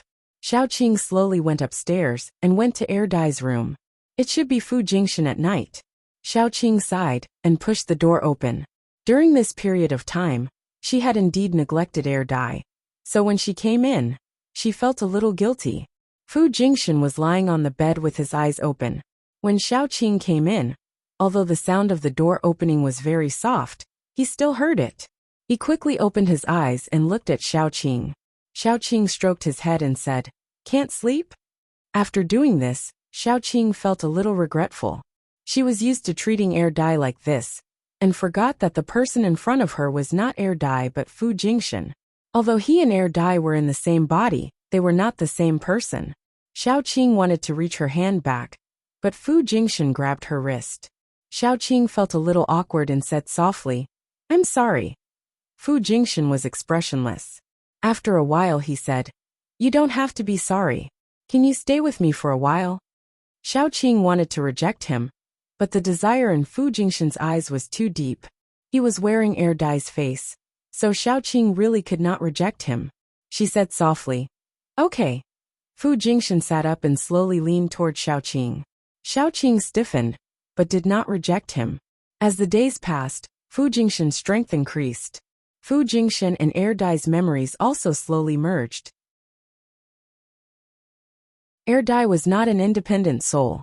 He was Fu Jingshan, but an incomplete Fu Jingshan. Air Dai did not have Fu Jingshan's shrewdness or intelligence. He was a pure white piece of paper. He only had his instincts. He was a creation of a human soul suppressed by a zombie's instincts. As Fu Jingshan's strength increased, he slowly awakened and appeared again. Fu Jingshan did not split from Air Dai. He was only able to stay awake for a period of time because he was not strong enough. As the memories slowly merged, Air Dai and Fu Jingshan would eventually become one person. For example, during this period of time, when Fu Jingshan and Air Dai merged, he could see Air Dai's memories more clearly. Everything Air Dai did was as if he had experienced it himself. His memories were also slowly merging with Air Dai. However, Air Dai was not able to react because of his mental state and other problems. That was why he became more and more silent. These days and nights, both Fu Jingxian and Air Dai were especially awake. Day and night they kept their eyes open. Everything that had happened in the past was like a slideshow, flowing in front of their eyes over and over again. Their feelings became deeper and more solid. It became harder and harder for them to let go. In the end, it became so deep that they could not let go. However, Fu Jingxian was in despair. Xiaoqing had never treated him the way she treated Air Dai, and he was helpless. Chapter 672. Fu Jingxian rested his head on Xiaoqing's shoulder and remained silent. After a long time, Xiaoqing finally said, "That's all. I'll go back first." She had wanted to come over to see what was wrong with Fu Jingxian, but she hadn't expected the atmosphere to suddenly become ambiguous. She instantly panicked. Fu Jingxian only looked at her quietly. There was despair and dependence in his eyes, and there was also some trust that was exactly the same as the dummy's. It was as if Xiaoqing wanted his head, he would stretch it out without saying anything. Xiaoqing was very flustered. She gritted her teeth and said firmly, "I really have to go. Have a good rest. Don't think too much." Fu Jingxian still didn't say anything. He just watched quietly and watched Xiaoqing leave. Xiaoqing ran away as if she was escaping.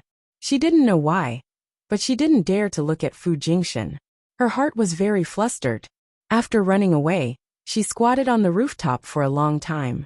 For some reason she felt a little tired. There were too many things happening one after another. From big to small, each of them made her exhausted. She emptied her mind and didn't want to think about those things. She squatted on the rooftop and smoked all night.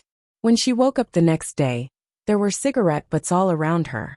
The tiredness on her face disappeared when she reached the door. Yen Qiyu leaned against the door and said with a smile, "How was last night?" "Not bad." Xiaoqing smiled and didn't say anything. Yen Qiyu leaned over and sniffed. She frowned and said, "How many cigarettes did you smoke? Why is the smell of cigarettes on you so strong? You didn't squat at the door and smoke all night, did you?" Xiaoqing didn't say anything. Yen Qiyu tugged at her. "Don't forget that you have the whole Jiang city behind you. Take care of your body." Xiaoqing nodded and rubbed her head. Then she said, "Don't worry. I know what I'm doing." Then she went to organize the people. The next day, they still had to fight until no one dared to stand up. At that time, it would definitely not be like what the other party said. If the loser admitted defeat, would they go back to where they came from? Just like Jiang City. If Jiang City lost, would they surrender? Of course not. The other party was the same. At that time, they would only take advantage of this excellent opportunity to beat the dog in the water. This was tacitly agreed by both sides. However, if they were to kill one more expert from the other side in a duel, then their casualties would be smaller when the battles started later on. Therefore, duels were also very important. When it was time, Xiaoqing went out with her people. There was already a row of people outside. When Xiaoqing came over, Mr. Chiu raised his head. His eyes were dark and unclear. "We've been fighting for a whole day yesterday. How about we change the way we play today?" Mr. Chiu's hoarse voice sounded like a venomous snake crawling across the wet ground, making people's hair stand on end. "What kind of game do you want to play?" Xiaoqing asked coldly. Mr. Chiu laughed and said, "How about we draw lots? Each of us will send out 10 people. Everyone will draw a lot to represent each other's identity. Then we will decide who will be the first to draw lots. Whoever is drawn will be the winner. I will also participate. Mayor Xiao, you don't mind, right?" Xiaoqing held her chin and said lazily, "If it's just like this, it's meaningless, right?" Mr. Chiu continued, "Of course it's not just like this. Besides me, I will send out 3 level 6 experts, 3 level 7 experts, and 3 level 8 experts. Your side will have at least 3 level 6 experts, 3 level 7 experts, and 3 level 8 experts." Xiaoqing's eyes turned cold. If they were unlucky and drew level 8 experts, wouldn't it be a dead end? Mr. Chiu continued, "Of course, if Mayor Xiao doesn't want to play like this, it's fine. Let's stop here and fight to the death again." How about that? Chapter 673. Xiaoqing rubbed her chin. Mr. Chiu's move was really vicious. At least, anyone with a discerning eye could see that if they fought head-on, the chances of Jiangqing winning were relatively small. Even if they won, it would definitely be a Pyrrhic victory. Xiaoqing definitely couldn't be like Mr. Chiu and treat the lives of her subordinates as if they weren't human lives. She frowned and said after a while, "Okay, let's do it this way. Since you're going up, I'll go too." Xiaoqing smiled and stood up. "Since the game has changed, let's start? Prepare some lots. I want to have a good time with Mr. Chiu." The lots were prepared by Xiaoqing's side. After both sides checked and confirmed that there were no signs of cheating, the first lot drawing began.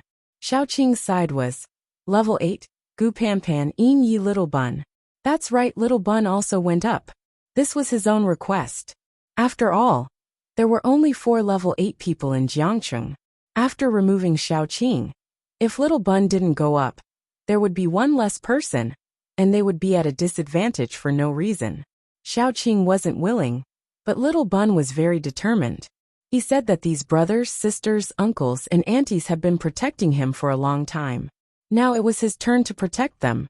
Xiaoqing said to Little Bun, "If you go up, Mommy won't be able to protect you. When the time comes, life and death will be up to fate. Do you really want to go up?"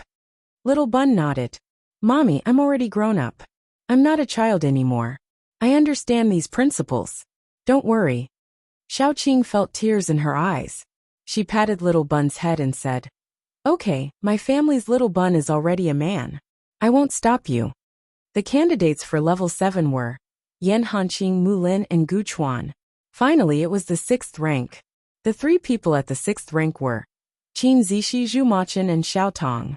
Xiaoqing was only at level 6, but Mu Lin had said that unless she went all out, she would only have a 50-50 chance of winning against Xiaoqing.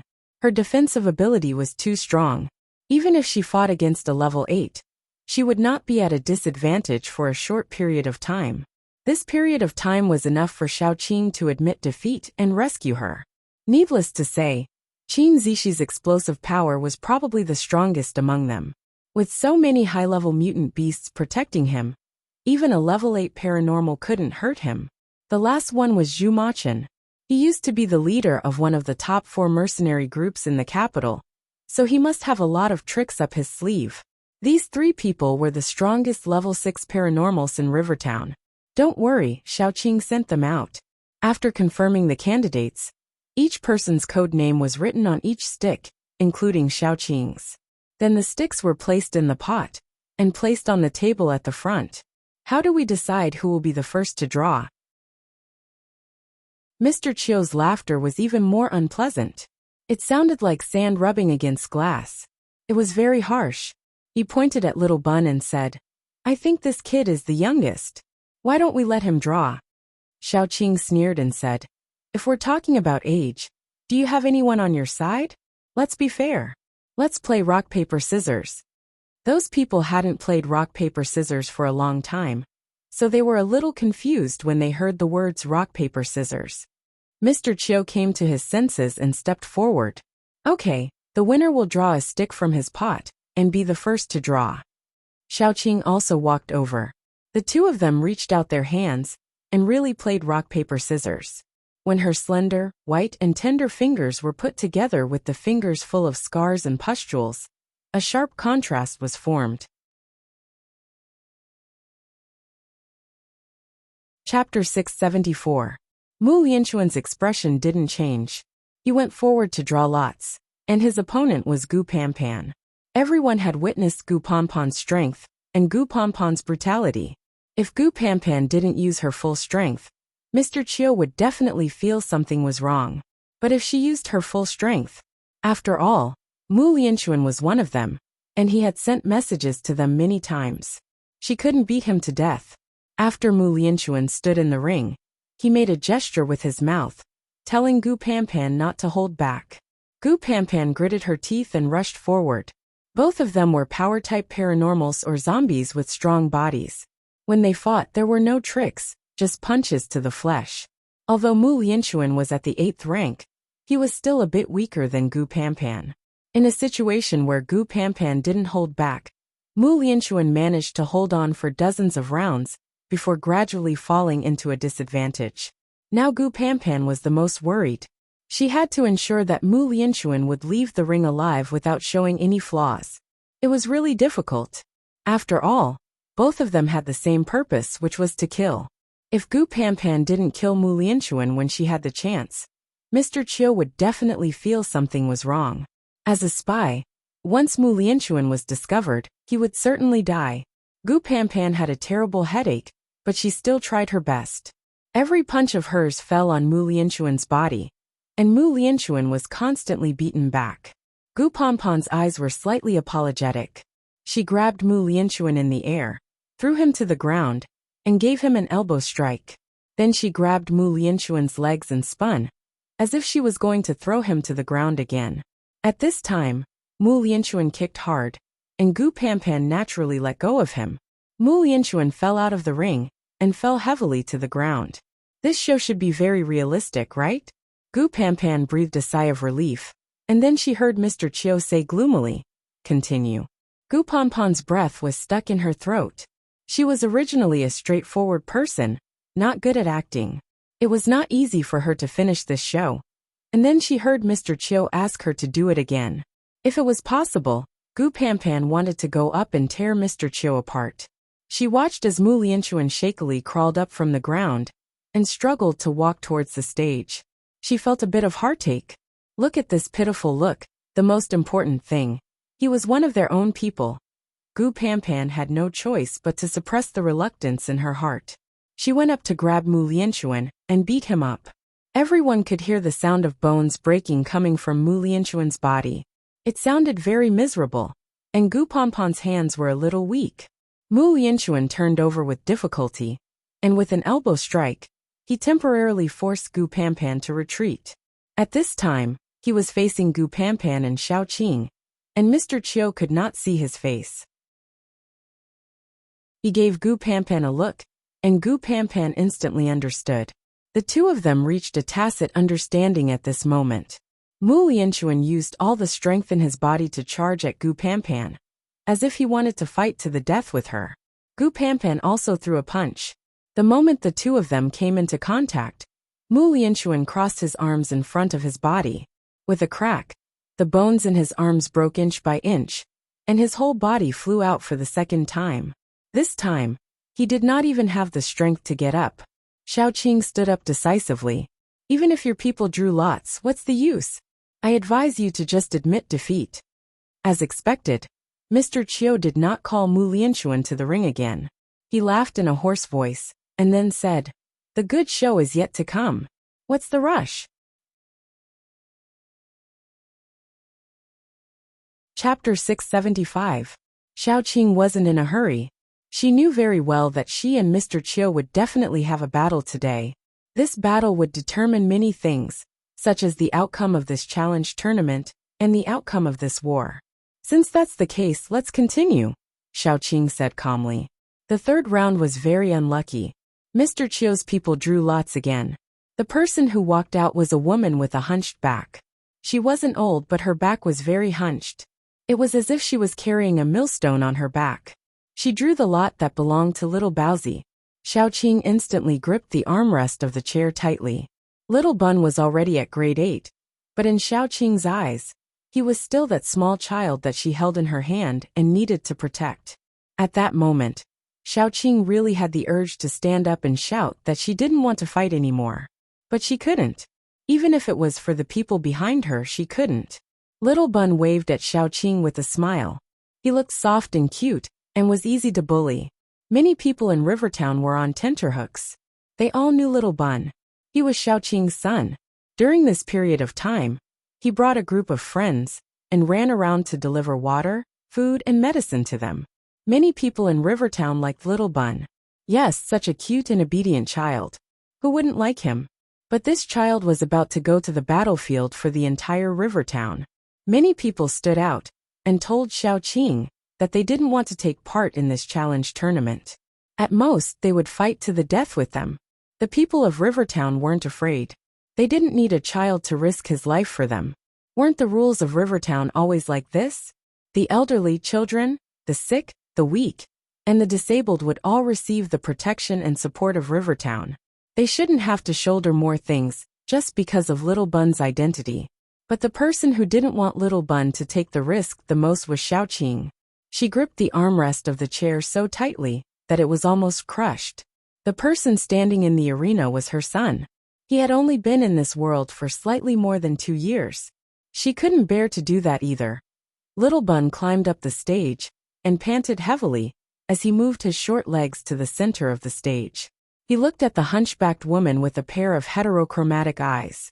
He asked seriously, "Grandma, do you need me to take off your bag first before we fight? That bag looks really heavy. If you were to fight me with that bag, wouldn't it be a little unfair for me to win?" Many people began to snicker. The hunchbacked woman raised her head. Hidden under her messy hair was a pair of turbid and cold eyes. After a long time she said, "No need." Little Bun bit his finger and looked very conflicted. He walked forward and said, "Then Granny, let's shake hands." I read in the books that we have to shake hands before a fight to show our friendliness. Those who knew Little Bun's ability couldn't help but laugh. The filling of this bun was definitely black. His ability was to devour. If he really held it, how could he let go? Mu Lin's worry dissipated a little. She whispered, "Aching, your son is as black as you." The hunchbacked old woman looked at Little Bun's chubby hand and slowly extended her walking stick. The end of the stick was very sharp and shone with a cold light. Little Bun hurriedly took a step back and widened his eyes. "Granny, how dare you disrespect your elders?" The hunchbacked woman didn't like to argue. She pointed the end of the walking stick at Little Bun. Immediately, countless black threads drilled out of it. After these threads landed on the ground, they began to move. They weren't threads but thread-like worms. These worms were very thin, but they constantly drilled out from the end of the walking stick. When there were enough of them, they piled up together and wriggled continuously. It made one's scalp tingle and feel disgusted. Little Bun bit his finger and kept moving his feet. He hated worms the most. He just wanted to stay as far away from these worms as possible. The hunchbacked woman kept releasing worms. Soon, half of the stage was occupied by worms. After she tapped the ground with her walking stick, all the worms jumped up and shot towards Little Bun. Xiaoqing's expression changed. She suddenly jumped up and rushed towards the stage.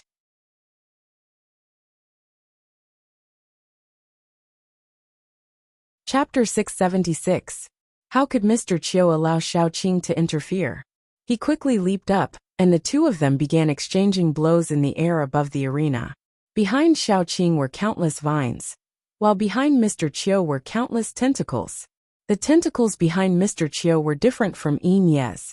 His tentacles were densely packed with spots that looked extremely disgusting. The moment he collided with Xiaoqing, the spots opened. Only then did everyone realize that they weren't spots, but eyes. The densely packed eyeballs rolled around and stared intently at Xiaoqing. Just one look was enough to make one feel nauseous. Xiaoqing was momentarily dazed. She felt a densely packed voice in her mind, calling out her name one after another. There were voices of old people, children, men and women. That voice seemed to be coming from a faraway place. It was endless. At this moment, Xiaobai quickly appeared above Xiaoqing. Countless roots drooped down, enveloping Xiaoqing in the middle. The tentacles that Mr. Chiu had taken the opportunity to stab at her were blocked by the roots. Then the roots were crushed. Xiaobai's face turned pale. His roots were equivalent to his legs. If his roots were broken, it naturally meant that his legs were broken. It would be strange if he didn't feel pain. However, he didn't retreat. Instead, he closed his leaves and prepared to protect Xiaoqing again. Fortunately, Xiaoqing had already regained her senses. She hugged Xiaobai and shot out all the vines around her, clashing with Mr. Chiu's tentacles. The two of them quickly retreated to completely dissipate the impact. However, Mr. Chiu had already achieved his goal. Xiaoqing didn't have the chance to help Little Bun. Then, the scene on the arena left everyone shocked. Mr. Chiu originally thought that Little Bun would have died on the spot. But when he looked down, he saw little Bun clinging onto the hunchbacked woman's body. He let out a satisfied sigh. The old woman's entire body was trembling. Her clothes were slowly torn apart, revealing the bag on her back. The bag looked very disgusting. There were small holes on it, making it look like a honeycomb. All kinds of insects were crawling out of the holes. But these insects didn't harm little Bun. Instead, they scattered in all directions. After a while, the hunchbacked woman twitched and turned to dust. Little Bun burped, his face flushed red. Devouring an expert of the same level was a very enjoyable thing for him. Just now, everyone was focused on Mr. Chiu and Xiaoqing. Only Mu Lin and a few others saw the entire process. Little Bun took out a red scorpion from his bosom. When the scorpion landed on the ground, the insects that were originally flying towards him all changed directions. Some of them even landed outside the arena. Little Bun took the opportunity to cling onto the hunchbacked woman. Although he was slightly injured, he directly devoured the hunchbacked woman alive. This scorpion was caught by Xiaoyu and the others. Originally, it was given to Qin Zishi. After Qin Zishi tamed it, she gave it to Little Bun. Little Bun didn't expect it to be so useful. That hunchbacked old woman was unlucky to have encountered her. Otherwise, Little Bun wouldn't have won so easily. He would have had to contend with her. Xiaoqing heaved a sigh of relief. She immediately rushed to the arena and carried her son back. She looked at Mr. Chiu coldly. "You have lost this round." Mr. Chiu was a little unhappy, but he still said, "We have lost." Although he didn't achieve what he had imagined, he had tested Xiaoqing's strength. Chapter 677. Xiaoqing's strength was a little stronger than he had imagined, but it was still within his control. Testing was mutual. Xiaoqing naturally also tested Mr. Chiu's strength. He was already at level 9. This knowledge made Xiaoqing's heart cold, but it was not to the extent of despair. As long as she wanted to, there was absolutely no problem for her to perish together with Mr. Chiu. In other words, the situation was still within her control. However, she did not want to die. Her son was still young. He had just had his own lovers, his own home, his own family and friends in Jiang City. It's meaningless to continue fighting. We have won for 2 days in a row. You should be clear about the current situation. Let's have the last battle, Xiaoqing said faintly. It's just you and me. Let's have a life and death battle. It will save us so much time. The battle between the two of them could almost determine the outcome of this war. Because once they started fighting, it was almost a fight to the death, unless one of them retreated. However, Xiaoqing could not retreat. Jiang City was behind her. When it came to retreating, it was always a matter of retreating again and again. After retreating once, there would be a second time. Therefore, Xiaoqing would not retreat. And Mr. Chiu could not retreat either. If he retreated, this plan of besieging Jiang City would be a failure, because they would definitely not have enough provisions. If they lost this excellent opportunity, it would be difficult for them to do it again. Therefore, the two of them represented a life and death battle.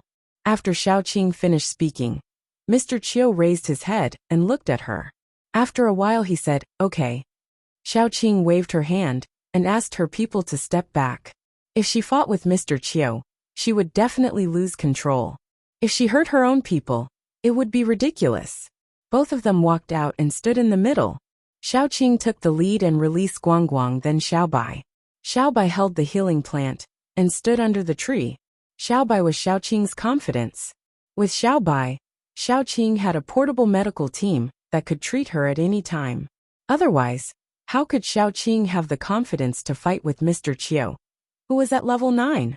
What was more interesting was that Xiaoqing's attacks were mainly vines, while Mr. Chiu's attacks were tentacles. The two of them had similar forms, and it was particularly interesting at the beginning. One stood on the left, the other on the right.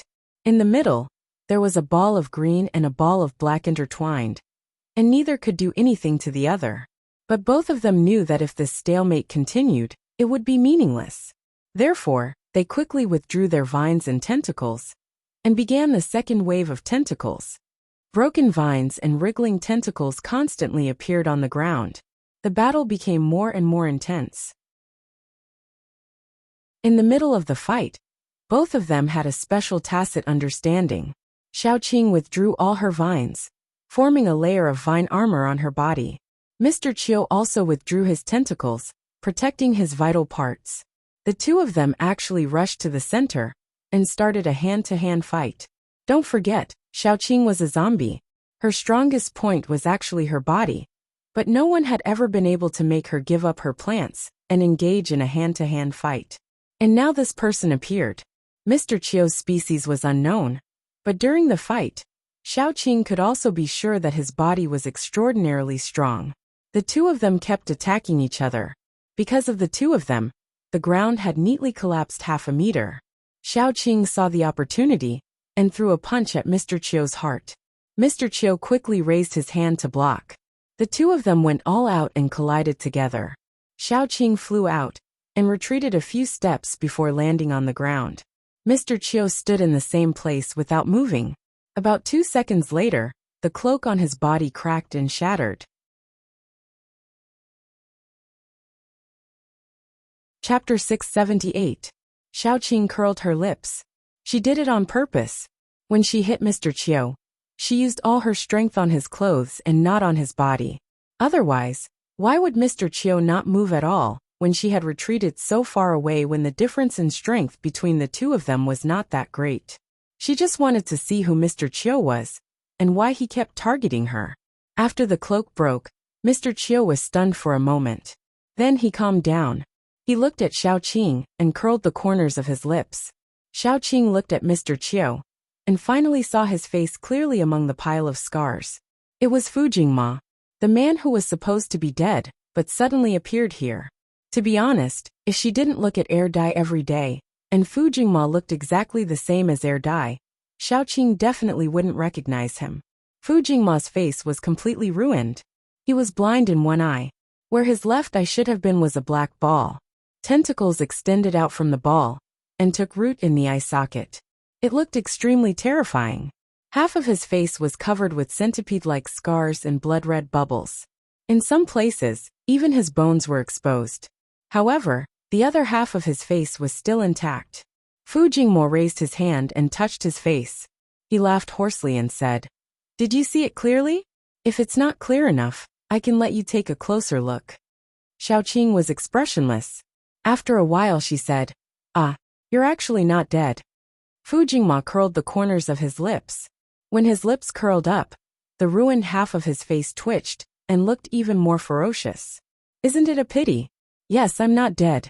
And I'm back for revenge." He didn't know whether he should thank Dr. Jiang or hate him.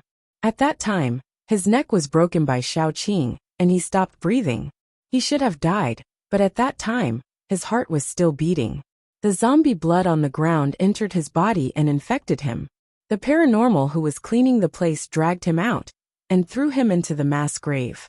Then Dr. Jiang, who came out to look for experimental materials, picked him up and brought him back. It could be said that Professor Jiang was the one who turned him into what he was today. Professor Jiang was also the one who saved him. Xiaoqing said indifferently, "If I can kill you once, I can kill you a second time. Then come and try." Fujingma licked his lips and sneered. One of Xiaoqing's mysteries had been solved, but there was now a second one. Fujingma was quite shrewd, but he wasn't so shrewd that he could fool her. The previous conspiracy was one step after another. Each step was very meticulous and had a different direction. If the conspiracy succeeded, their goal would be achieved. But even if it failed, they could still achieve a secondary goal. The person who designed this scheme was extremely shrewd. It was not that Xiaoqing looked down on Fujingma, but he was still lacking. If Fujingma wasn't the mastermind behind this, then who was? Xiaoqing's brain was spinning fast. She suddenly had another idea. Maybe Dr. Jiang was a more important person. Fujingma might be working with Dr. Jiang, or he might be under Dr. Jiang's instructions. Both were possible. If it was the latter, then Dr. Jiang was the mastermind behind this. Of course, there was another possibility. Both Dr. Jiang and Fujingma were targeting Jiangqing City. The difference was that one was using wisdom, while the other was using strength. No matter what the truth was, the most important thing now was to stand against Fujingma. Xiaoqing raised her hand. Countless vines immediately rushed to the sky and lifted her up. The vines were like wires, bringing her down from the sky and rushing towards Fu Jingma.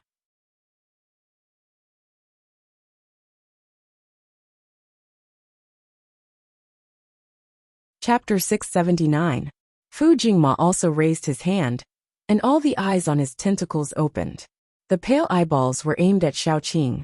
Xiaoqing was prepared this time, although she would not be affected again. She rushed towards Fu Jingma, and the two of them collided. The moment they were close, Xiaoqing quickly threw 3 punches at Fu Jingma's abdomen. Fu Jingma also left a wound on Xiaoqing's shoulder. Logically speaking, Xiaoqing should have followed up her victory and attacked. At the very least, she should have used up all her moves.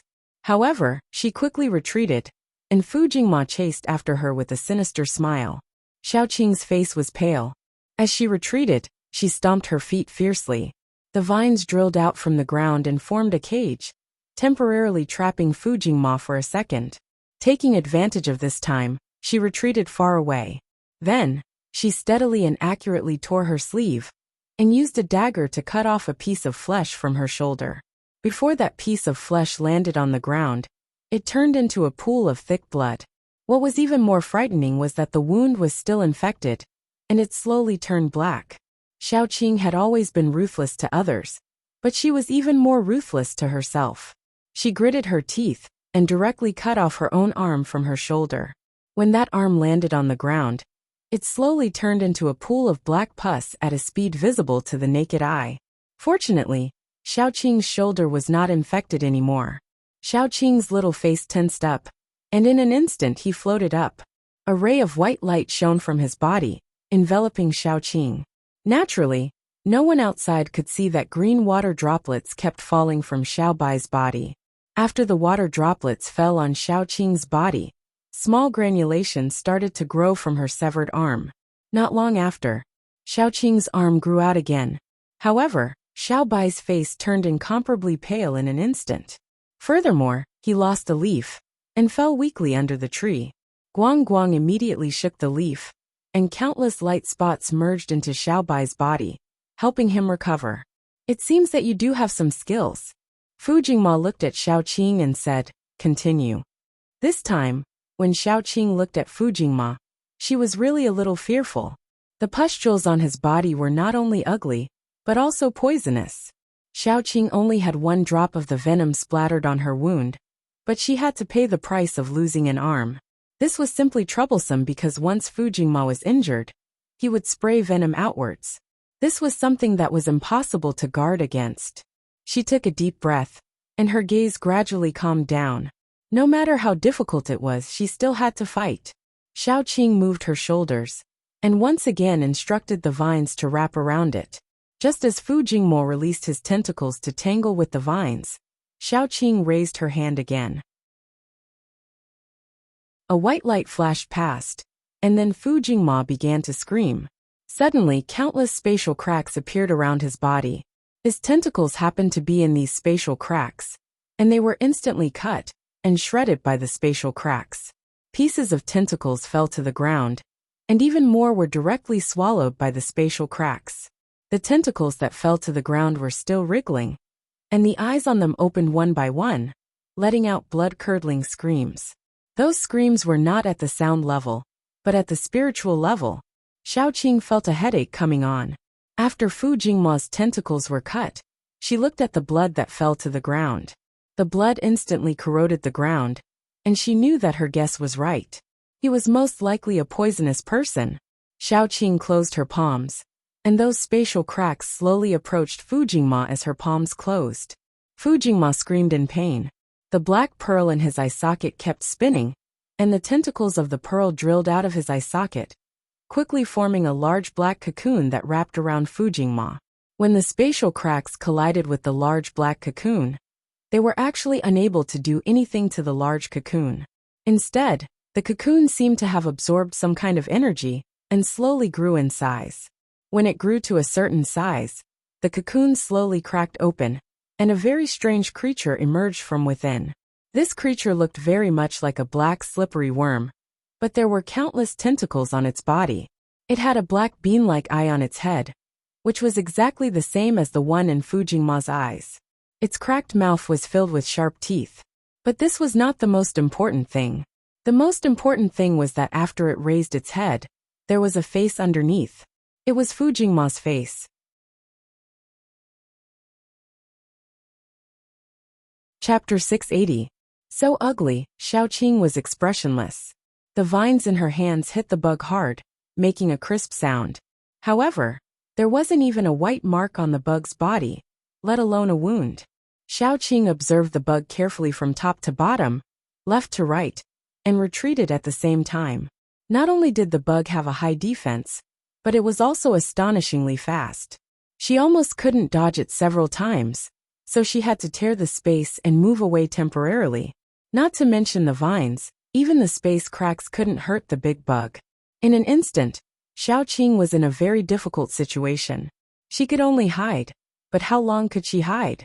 Sooner or later, her supernatural power would be exhausted. Who knew how many supernatural powers this strange bug had? Xiaoqing kept hiding, which angered the big bug. The big bug suddenly raised its head, revealing Fujingma's face. Fujingma opened his mouth and roared angrily.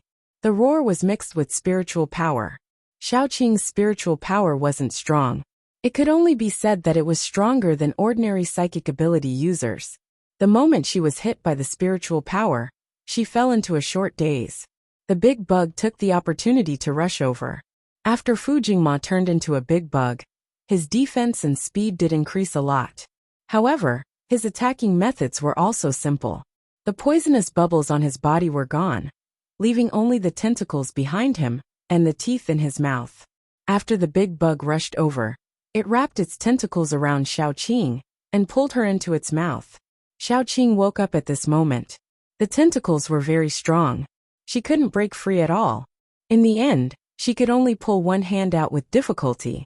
Then, the moment she entered the bug's mouth, she grabbed its upper jaw and used her foot to block its lower jaw. The bug's mouth was very strong. It kept trying to close and bite Xiaoqing's body. Xiaoqing struggled with difficulty. Even so, she still bent down little by little. After all, her strength was still a little weaker than this big bug. Moreover, her body was restrained, and she could only move one hand. She was very passive. Xiaoqing tried her best to search for any weak spots in the big worm's mouth. However, Xiaoqing did not find any weak spots. Instead, it reminded her of the human face below when the big worm raised its head. There was a type of spider called the human-faced arachnid. The human-faced arachnid's stomach had a face that looked like a human face. It was white and had 4 eyes. The human-faced arachnid's back was very hard. Its only weakness was the eyes on its abdomen. Could Fujingma's weakness be the human face on his abdomen? He raised his head and tried to bite Xiaoqing's body. Coincidentally, the human face was exposed. Xiaoqing secretly communicated with Xiaobai. Xiaobai's mental strength was very strong. He built a bridge between the two of them, allowing them to communicate smoothly at any time and place. After Xiaobai received Xiaoqing's command, he swallowed his saliva and grasped a dagger in his hand. He let the vines rise and cover his body. Then he quickly burrowed into the ground. The next time he appeared, he was in front of Fujingma. His appearance was too sudden. Not to mention the onlookers, even Fujingma did not notice him. Xiaobai only had one chance to attack. He gritted his teeth and stabbed the dagger into Fujingma's destroyed black eyeball. He deliberately stabbed it deeper. If this was a human body, the dagger might have already stabbed into the brain. However, this was not a human body. It was a fat big worm. The big worm rolled around in pain. However, before he spat Xiaoqing out, his teeth bit down hard. Xiaoqing directly knelt in his mouth. Her knees were pierced by his lower teeth. Then Xiaoqing was spat out. Xiaobai was also swung out by his tail. Chapter 681. Xiaoqing seized the opportunity and rolled away. Before the worm could land on her, she stabbed her fingers into Fujingma's black eyeball. The tentacles on the black ball danced crazily in the air. Xiaoqing pressed her finger deeper, and then flicked it outwards. She dug out the strange eye. Fujingma screamed in pain. Black filthy water kept flowing out of his body. Soon, the big worm melted and disappeared. Only Fu Jingma was left in a sorry state. At this moment, Xiaoqing ruthlessly punched Fu Jingma's head. Half of his face, along with his head, exploded with a crack. Brain matter mixed with an unknown liquid splattered everywhere. Fu Jingma was already a poisonous man. No matter if it was his blood or anything else, everything in his body was poisonous. Now, all of it splashed onto Xiaoqing's body. Xiaoqing's bones were tough, but even she screamed in pain. Her flesh and bones were melting at a speed visible to the naked eye. Xiaobai was so scared that his face turned pale. He was the first to rush up and carry Xiaoqing. Then, he rushed back to Guangguang. The light spots on Guangguang's body, and the green liquid on his body, kept flowing into Xiaoqing's body. As everyone was paying attention to Xiaoqing, no one saw Fu Jingma, who only had half of his head left, crawl up with a sinister expression. The tentacles on his body all stretched out. Everyone who had taken Fu Jingma's medicine and increased their strength realized that they couldn't move. They could only watch as the tentacles pierced into their bodies. Within a few seconds they were sucked dry. Those who had the right to use medicine to increase their strength were the higher-ups of the base. Hence, the remaining people were in a state of panic. They screamed and ran away from the corpses that had been sucked dry. It was as if they were afraid that it would be contagious. Xiaoqing's face was pale. Her flesh and blood were constantly being corroded. Then, new flesh and blood grew out because of Xiaobai's treatment. However, this alone wasn't enough because the poison still existed in her body. This was only treating the symptoms, and not the root cause. Xiaoqing turned her head with much difficulty, and saw that half of Fu Jingma's head was slowly growing after he had consumed many people. Fu Jingma's face was ferocious. Xiaoqing was severely injured, and the others were no match for him. Jiang City was about to be destroyed by him. He would personally kill Yan Qiue, Little Bun, her men, and everyone close to her in front of Xiaoqing. Moreover, he was going to ravage Xiaoqing in front of Fu Jingshan. He was not going to let this bitch and that bastard off. Xiaoqing silently watched as Fu Jingma walked over. She was already prepared to perish together with Fu Jingma, but she felt sorry for Xiaobai. He had just seen the light of day, but he had to die with her. She thought too highly of herself. She thought that she could give Xiaobai a good life, but she ended up harming him. Gu Panpan was the first to rush forward. However, in front of Fu Jingma, who had recovered and increased his strength, she was really vulnerable. Fortunately, Fu Jingma didn't plan to kill Gu Panpan first. He planned to capture Gu Panpan and the others and kill them one by one in front of Xiaoqing. He wanted her to experience that kind of despair and helplessness. It was also because of this reason that Fu Jingma, who was standing in front of Xiaoqing, didn't manage to kill a single person despite being blocked by countless people. The people of Rivertown rushed over spontaneously, wanting to form a human wall for Xiaoqing. However, Xiaoqing stopped them. "Don't move." Xiaoqing's words were forbidden in Jiang City. Hence, they instinctively stopped in their tracks. By the time they reacted, Fu Jingma had already walked in front of Xiaoqing.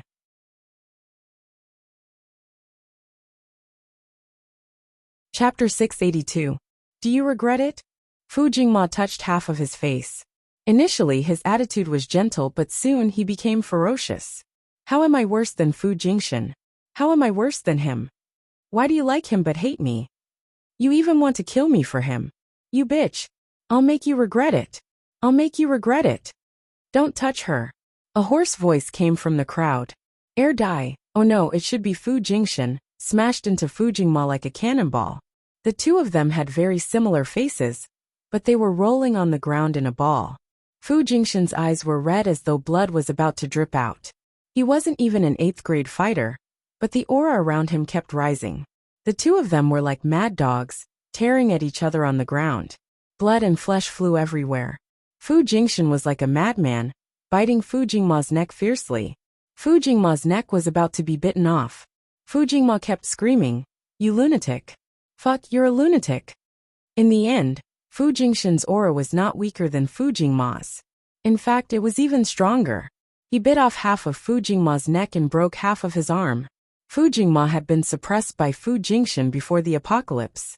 Now, he was frightened by Fu Jingshan's reckless behavior. At that moment, he didn't care about Shaoqing or revenge. He broke free from Fu Jingshan and ran away. When he ran away, Little Bun happened to be in his path. Fu Jingma's eyes were vicious. He quickly wrapped Little Bun with his tentacles and ran away. Shaoqing's eyes were red, but she was seriously injured. The higher-ups of Jiang City were also lying on the ground with minor injuries. Only Fu Jingshan was left kneeling on the ground. His eyes were so red that it looked like blood was about to drip out. He looked like he was in a daze. Shaoqing was a very decisive person. She trembled as she picked up the dagger and began to cut off her own flesh. She cut off everything that had been poisoned. Towards the end, her hands kept trembling, and she couldn't cut steadily. She cut off a large piece of flesh in vain. Xiaobai's eyes were red as she took the knife. With trembling hands, she cut off the flesh bit by bit. Once the skin and flesh that had been soaked in the venom were all peeled off, the new skin and flesh would no longer be corroded by the venom. Shaoqing's skin and flesh had yet to recover, so she staggered over and hugged Fu Jingshan. Fu Jingshan's condition was so strange that even she was a little scared. After Shaoqing hugged him, she realized that Fu Jingshan's skin was frighteningly hot. She was really going crazy. Her son had been snatched away, her family and friends were all injured, and Fu Jingshan's condition was unknown. Mu Lin struggled to stand up and said, "He won't touch Xiaozi easily. Sister, let's go back first. We shouldn't stay here any longer." Mu Lin looked at the group of people from the 12 Base Alliance with fire in his eyes. Although they were all pawns, the things that these pawns had done were enough to make her angry. Shaoqing knew that if she panicked, it would really be a mess. Especially now that Jiang City lacked a backbone, she couldn't panic. Shaoqing stood up and said coldly, "It seems that we have to continue fighting this war." Although the 12 Base Alliance wasn't without a leader, most of the senior members were dead. If they still didn't realize that they had been used by others, they would have lived in vain for so many years. But they had just experienced too many changes. First, Mr. Chiu revealed his true face and turned into such a horrible insect. Then, he killed a bunch of their senior members and was beaten away. They were really in a state of confusion.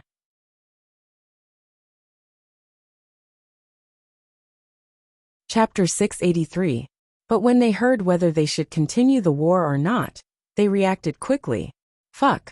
What was the point of continuing the war? Their greed had not only provoked a terrifying existence like Mr. Chiu, but they had also offended Jiang City. Now most of the higher-ups on their side were dead. Although a group of higher-ups in Jiang City were also injured, they still had the ability to fight. If they went up now, wouldn't they be courting death? After a short discussion, one of the surviving higher-ups immediately stood up and said, "Actually, this is all a misunderstanding. You saw it too. Mr. Chiu made use of us. We also suffered heavy casualties. Why don't we settle this now?" Shaoqing knew that Jiang City was not suitable for another war now. She waved her hand, and the people of Jiang City returned to Jiang City like a tide. Shaoqing directly carried Fu Jingshan, because she realized that Fu Jingshan was now in a coma. Although his eyes were open, he had already lost consciousness. After everyone returned to Jiang City, Xiaobai became the busiest one. This was because too many people were injured, and those who were injured were the higher-ups. Although Jiang City had rules and discipline, and even in such a situation, there wasn't any chaos. Everyone was still terrified. Only by treating these higher-ups could they take care of the overall situation. Shaoqing carried Fu Jingshan into the house. During the day, because Fu Jingshan's condition had not been good for the past 2 days, they did not bring him along when they went to battle. But at the last moment, Fu Jingshan appeared and he was in such a state.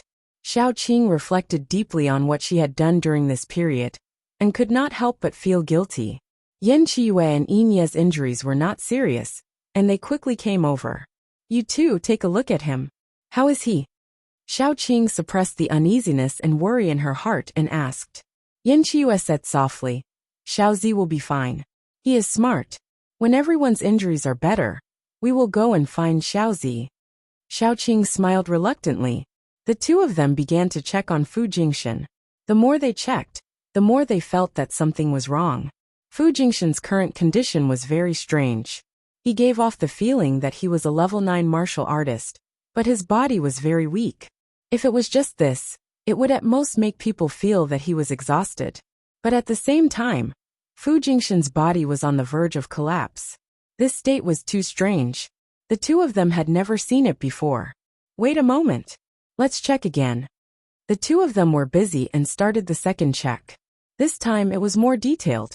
Halfway through the check, Xiaobai walked in with a tired face. Sister, it's done. After he walked over, he said curiously, there is a very special force in his body. Xiaoqing, who was about to ask about the other people's conditions, quickly asked, what force? Xiaobai said seriously, Sister, I am at level 9, which is also the highest level among all the plants. There are other plants at the same level as me, but I am the king of all the mutant plants. My position is irreplaceable. Although I don't know how I became the king, there will definitely be a zombie emperor among the zombies. He should be the most special existence, and the most likely to become a zombie emperor. But according to the last time I saw him, his strength was not progressing very fast, and he was still a long way from becoming a zombie emperor.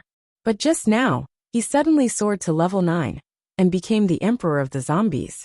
His condition is very strange, just like when I fused with him. Xiaobai pointed at the roots of his lower body and said, Fu Jingshan was indeed different from others from the beginning. When he was still an ordinary zombie, his intelligence was far superior to other zombies. And every time he broke through, he was different. Could it be that Fu Jingshan was really destined to be a zombie emperor? Xiaoqing was very anxious. Is his condition good or bad? Xiaobai frowned, then he said, it's bad. Strength needs to be increased step by step. I don't know what method he used to break through to 9th rank, but it's clear that this method is very harmful to his body. If we don't solve this problem, he will die.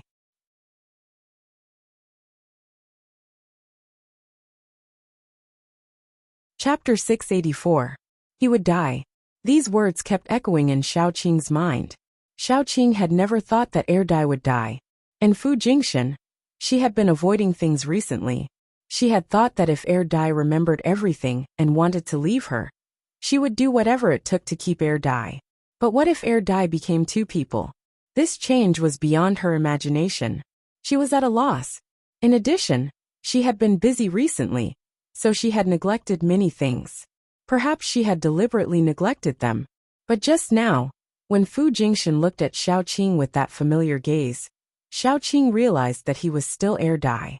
No matter whether he was called Dai or Fu Jingshan, his essence had not changed. The change was only on the surface, but she could not see through it. Is there a way? Xiaoqing was surprisingly calm. Xiaobai shook his head. I don't know, but I think he needs to replenish his energy. It's enough for him to reach level 9. He also needs to repair his body. Most importantly, he needs to wake up. After all, Xiaobai was currently a known level 9. Furthermore, he was the king of plants, so he definitely knew more than others. Little Bai, I'll have to trouble you Chiyue and Yi for the next 2 days. Think of a way. Xiaoqing took a deep breath before saying, if there's anything you need, just tell me. Xiaobai nodded, and the three of them immediately began to research the method. Yi ground the crystal core and added a lot of strange liquids, forming an energy liquid that looked like a nutrient solution. He then soaked Fu Jingshan in it. This energy liquid would continuously provide him with energy and stabilize the balance in his body. The rest would have to be done slowly. Xiaoqing stayed in the room for a long time. Only when Mu Lin came in to remind her did she slowly walk out. Jiangqing was now in a state of chaos. She had to make many decisions. Xiaoqing restrained herself from thinking about Little Bun's situation, but she still felt cold in her hands and feet. But she knew that the enemy was very powerful. She couldn't act rashly. Otherwise, the first place that would be in trouble would be Jiang City. This time, they were going to the enemy's lair. If they acted rashly, it would only take a few minutes for them to be completely wiped out. She was the lord of a city, so she had to force herself to calm down, think of a way to deal with it. After a while, Someone came over and told her that Yi Wuxia wanted to see her. Yi Wuxia was the man who had tricked Gu Panpan. Xiaoqing had a very bad impression of him. After finishing the last stroke, Xiaoqing said, "Let him in." The door opened and Gu Panpan walked in with Yi Wuxia. She really carried him in. Yi Wuxia looked like he was on the verge of death. His body was full of injuries. Gu Panpan threw him on the ground and said, "Sister, if he does anything strange, you can kill him directly. I'll go out first." After Gu Panpan left, Xiaoqing asked, "Why are you looking for me?" Yi Wuxia panted for a long time before he recovered a bit of his strength. He said softly, "Mr. Qiu can control us. That's why he asked me to be a spy. Panpan is a soft-hearted woman. I can see clearly that she can't bear to kill me. I beg the lord of the city to give me a quick death. To the outside world, I'll say that I pretended to have something to say to you and wanted to assassinate you. This way, Panpan will hate me even more and won't care about my death." His words were clear. Slowly, one could see that he was a person with a good personality. Xiaoqing put down the pen and asked, "Why?" Yi Wuxia laughed and said, "My father died. My family was poor, but my mother worked hard to support my education. When I went to university, I couldn't pay the tuition fees. My relatives stayed away from me, and no one was willing to help. My mother sold her blood behind my back. When I was in my second year, I found out that she was in the late stages of AIDS. Isn't that melodramatic? I had no choice. I went out to find a job, but I couldn't find one. It was easy to earn money, but I was arrogant. I relied on my face to make a living, but I didn't want to be a prostitute. Later, because I didn't want to sleep with someone, my legs were broken. The day before the apocalypse, my mother hanged herself at home because she didn't want to be a burden to me. At that time, I was filled with hatred. I even thought that if my mother had committed suicide a day later, or if I was at home at that time, she wouldn't have died. Even if she had become a zombie, I was willing to take care of her."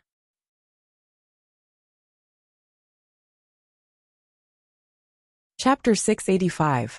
When Yi Wuxia mentioned Gu Panpan, his eyes were shining. "In this life, I have never been treated well by anyone, other than my mother, only Panpan.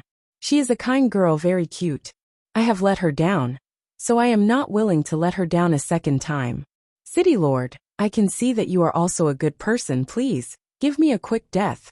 I have lived enough. The only regret in this life is that I cannot repay what I owe Panpan." Xiaoqing looked at him indifferently. There was no fluctuation in her eyes. After a while, she stretched out a vine. The vine pierced into Yi Wuxia's chest. Yi Wuxia closed his eyes and waited for death. After the vine pierced into his body, it slowly injected energy. The energy flowed through Yi Wuxia's body. After moving around, Xiaoqing found the thing that was controlling Yi Qingxua. It was a black insect with tentacles all over its body, lying on top of Yi Qingxua's crystal core. Its tentacles wrapped around the crystal core. Xiaoqing released some daughter and sent it into Yi Wuxia's body. Then the daughter followed the flow of energy in his body and slowly entered Yi Wuxia's crystal core. The daughter silently took root around Yi Wuxia's crystal core, slowly surrounding it. Yi Wuxia was in so much pain that his entire body twitched. He tightly clenched his teeth and curled up into a ball. After the daughter wrapped around the crystal core, it attacked. The black insect was touched. Its body swelled up, wanting to explode. If it exploded, Yi Wuxia would die without a doubt. The daughter quickly moved, wrapping around the insect that had temporarily left the crystal core due to its swelling. In the end, it turned into a green cocoon. Then it continued to shrink. Its shrinking was very rhythmic. After Yi Wuxia coughed out a mouthful of black blood, he lay there motionless. After a while, the vines retracted and a ball of daughter drilled out of the wound. Xiaoqing pinched the ball of daughter and said, "The control has been lifted, but your supernatural ability will not improve in the future. It might even regress. I don't care about what happened in the past, and I can't do anything about it. Take care of yourself in the future." Yi Wuxia was lying on the ground in a daze. After a long while he began to bawl. As a man, he had never cried when he was seriously injured. He had never cried when he was tortured. He had never cried when he was in so much pain. But now he was bawling his eyes out. He was thinking how good it would have been if he had met Xiaoqing earlier. Then, he wouldn't have had to spend so much effort to deceive Gu Panpan. In the end, he would have lost his heart. He could be with Gu Panpan openly, and give her love that was not fake or deceitful. But it was too late.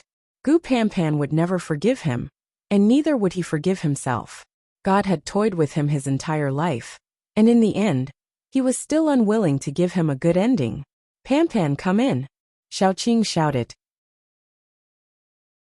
Gu Panpan walked in, and dragged Yi Wuzhua out.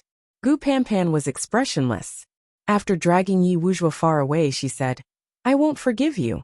She had been eavesdropping outside for a long time. At first, she was worried that Yi Wuzhua would harm Xiaoqing. Later, she couldn't help but feel sad. She couldn't forgive Yi Wuzhua. Even if he had his reasons, he still lied to her and harmed Rivertown. So it wasn't only her who couldn't forgive Yi Wuzhua, but also the entire Rivertown. Perhaps God really liked to play tricks on people the most. I know. Yi Wuzhua revealed a rare smile. In the past, he wasn't under his control. Even his life was a chess piece in someone else's hands. Now at least his life was his. Then he could slowly repay the debt.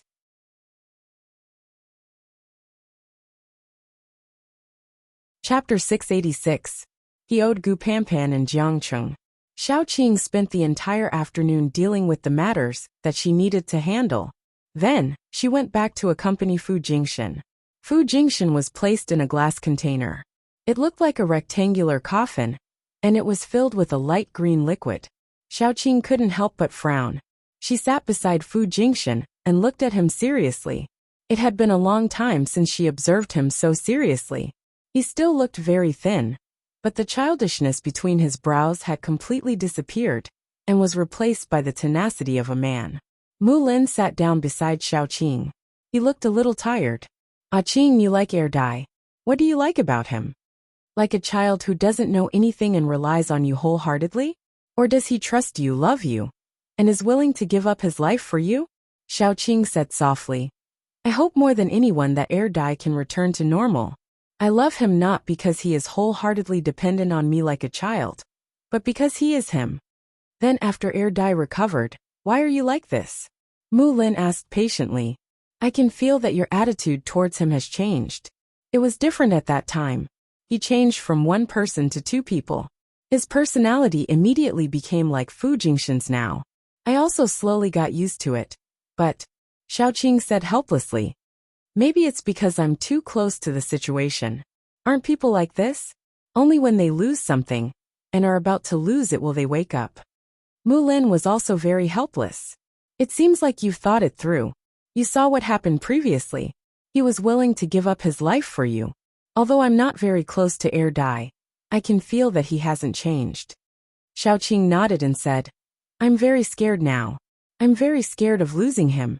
Our lives are going to get better soon. I can live the life I talked about with them. It's leisurely and carefree. We don't have to worry about survival or the future. But it will get better, Mu Lin said dryly. Didn't he overcome all the difficulties in the past? The darkness before dawn is always like this. Xiaoqing smiled and didn't want to talk anymore. She didn't know if it would be dawn or a deeper darkness in the future. She didn't want to think about it anymore. Jiang City was very united. On the second day, everything was almost done. On the third day, Yingyi walked out of the laboratory and said, Qing Xiaobai said that there is a way to save Fu Jingxin. What is it?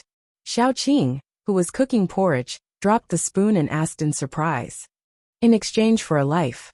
Yingyi said softly, neither of them is willing to tell you, so I'm the only one left. Xiaobai said to use you to fill in Fu Jingxin, and let Fu Jingxin become a true level 9 cultivator. Then he can revive you. This is the only way now. Xiaoqing calmed down. She wasn't afraid of dying, but she was afraid of hurting Xiaobai. I'll talk to Xiaobai. Yingyi opened up a path for Xiaoqing to find Xiaobai. Xiaobai was already prepared. He sat behind the table and fiddled with his leaves. When Xiaoqing arrived, he rushed to say, Sister, I can be honest with you. I can only resurrect you twice. The third time will be when I die, so this time is fine. You are my sister, and he is my brother-in-law. I can't just watch something happen to him. After the first resurrection, I will have a period of weakness, but I believe that you can protect me. Sister, what else do you want to ask? Sister, do you have any other questions? Xiaoqing smiled bitterly. You've already said it. What else can I ask? I just want to confirm one thing. Will it hurt you? Xiaobai shook his head. I'm now one with you. You should know that I won't lie to you. I'll be fine. Xiaoqing took a deep breath. After calming down for a long time, she said, Okay. Xiaobai smiled. Then let's go and prepare.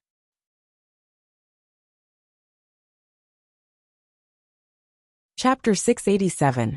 The preparation was simple. They would create a second coffin-like container and place Xiaoqing inside to ensure that her brain was still active.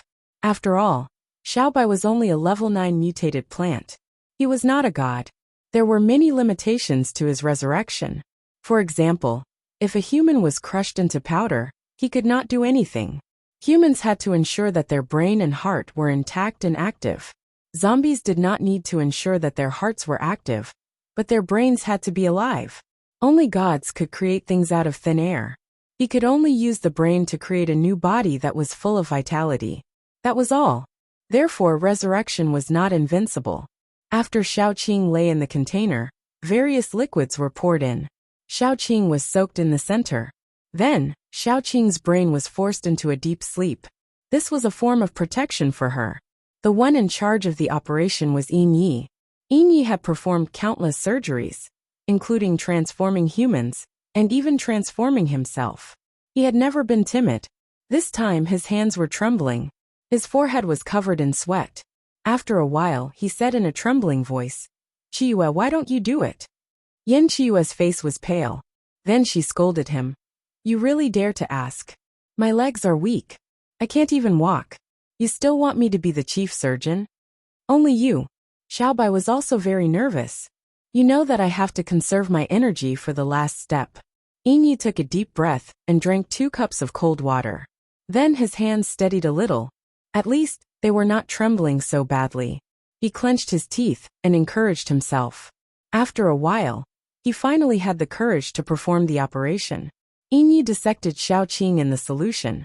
In the end, only her head was left. The whole body was dissected into pieces. Then, the trembling Yin Chiyue took it and put it into a special solution. It was then melted into the materials needed for the next step. On the other side, the solution around Fu Jingxin's body was slowly being replaced with the liquid produced by Xiaoqing's body.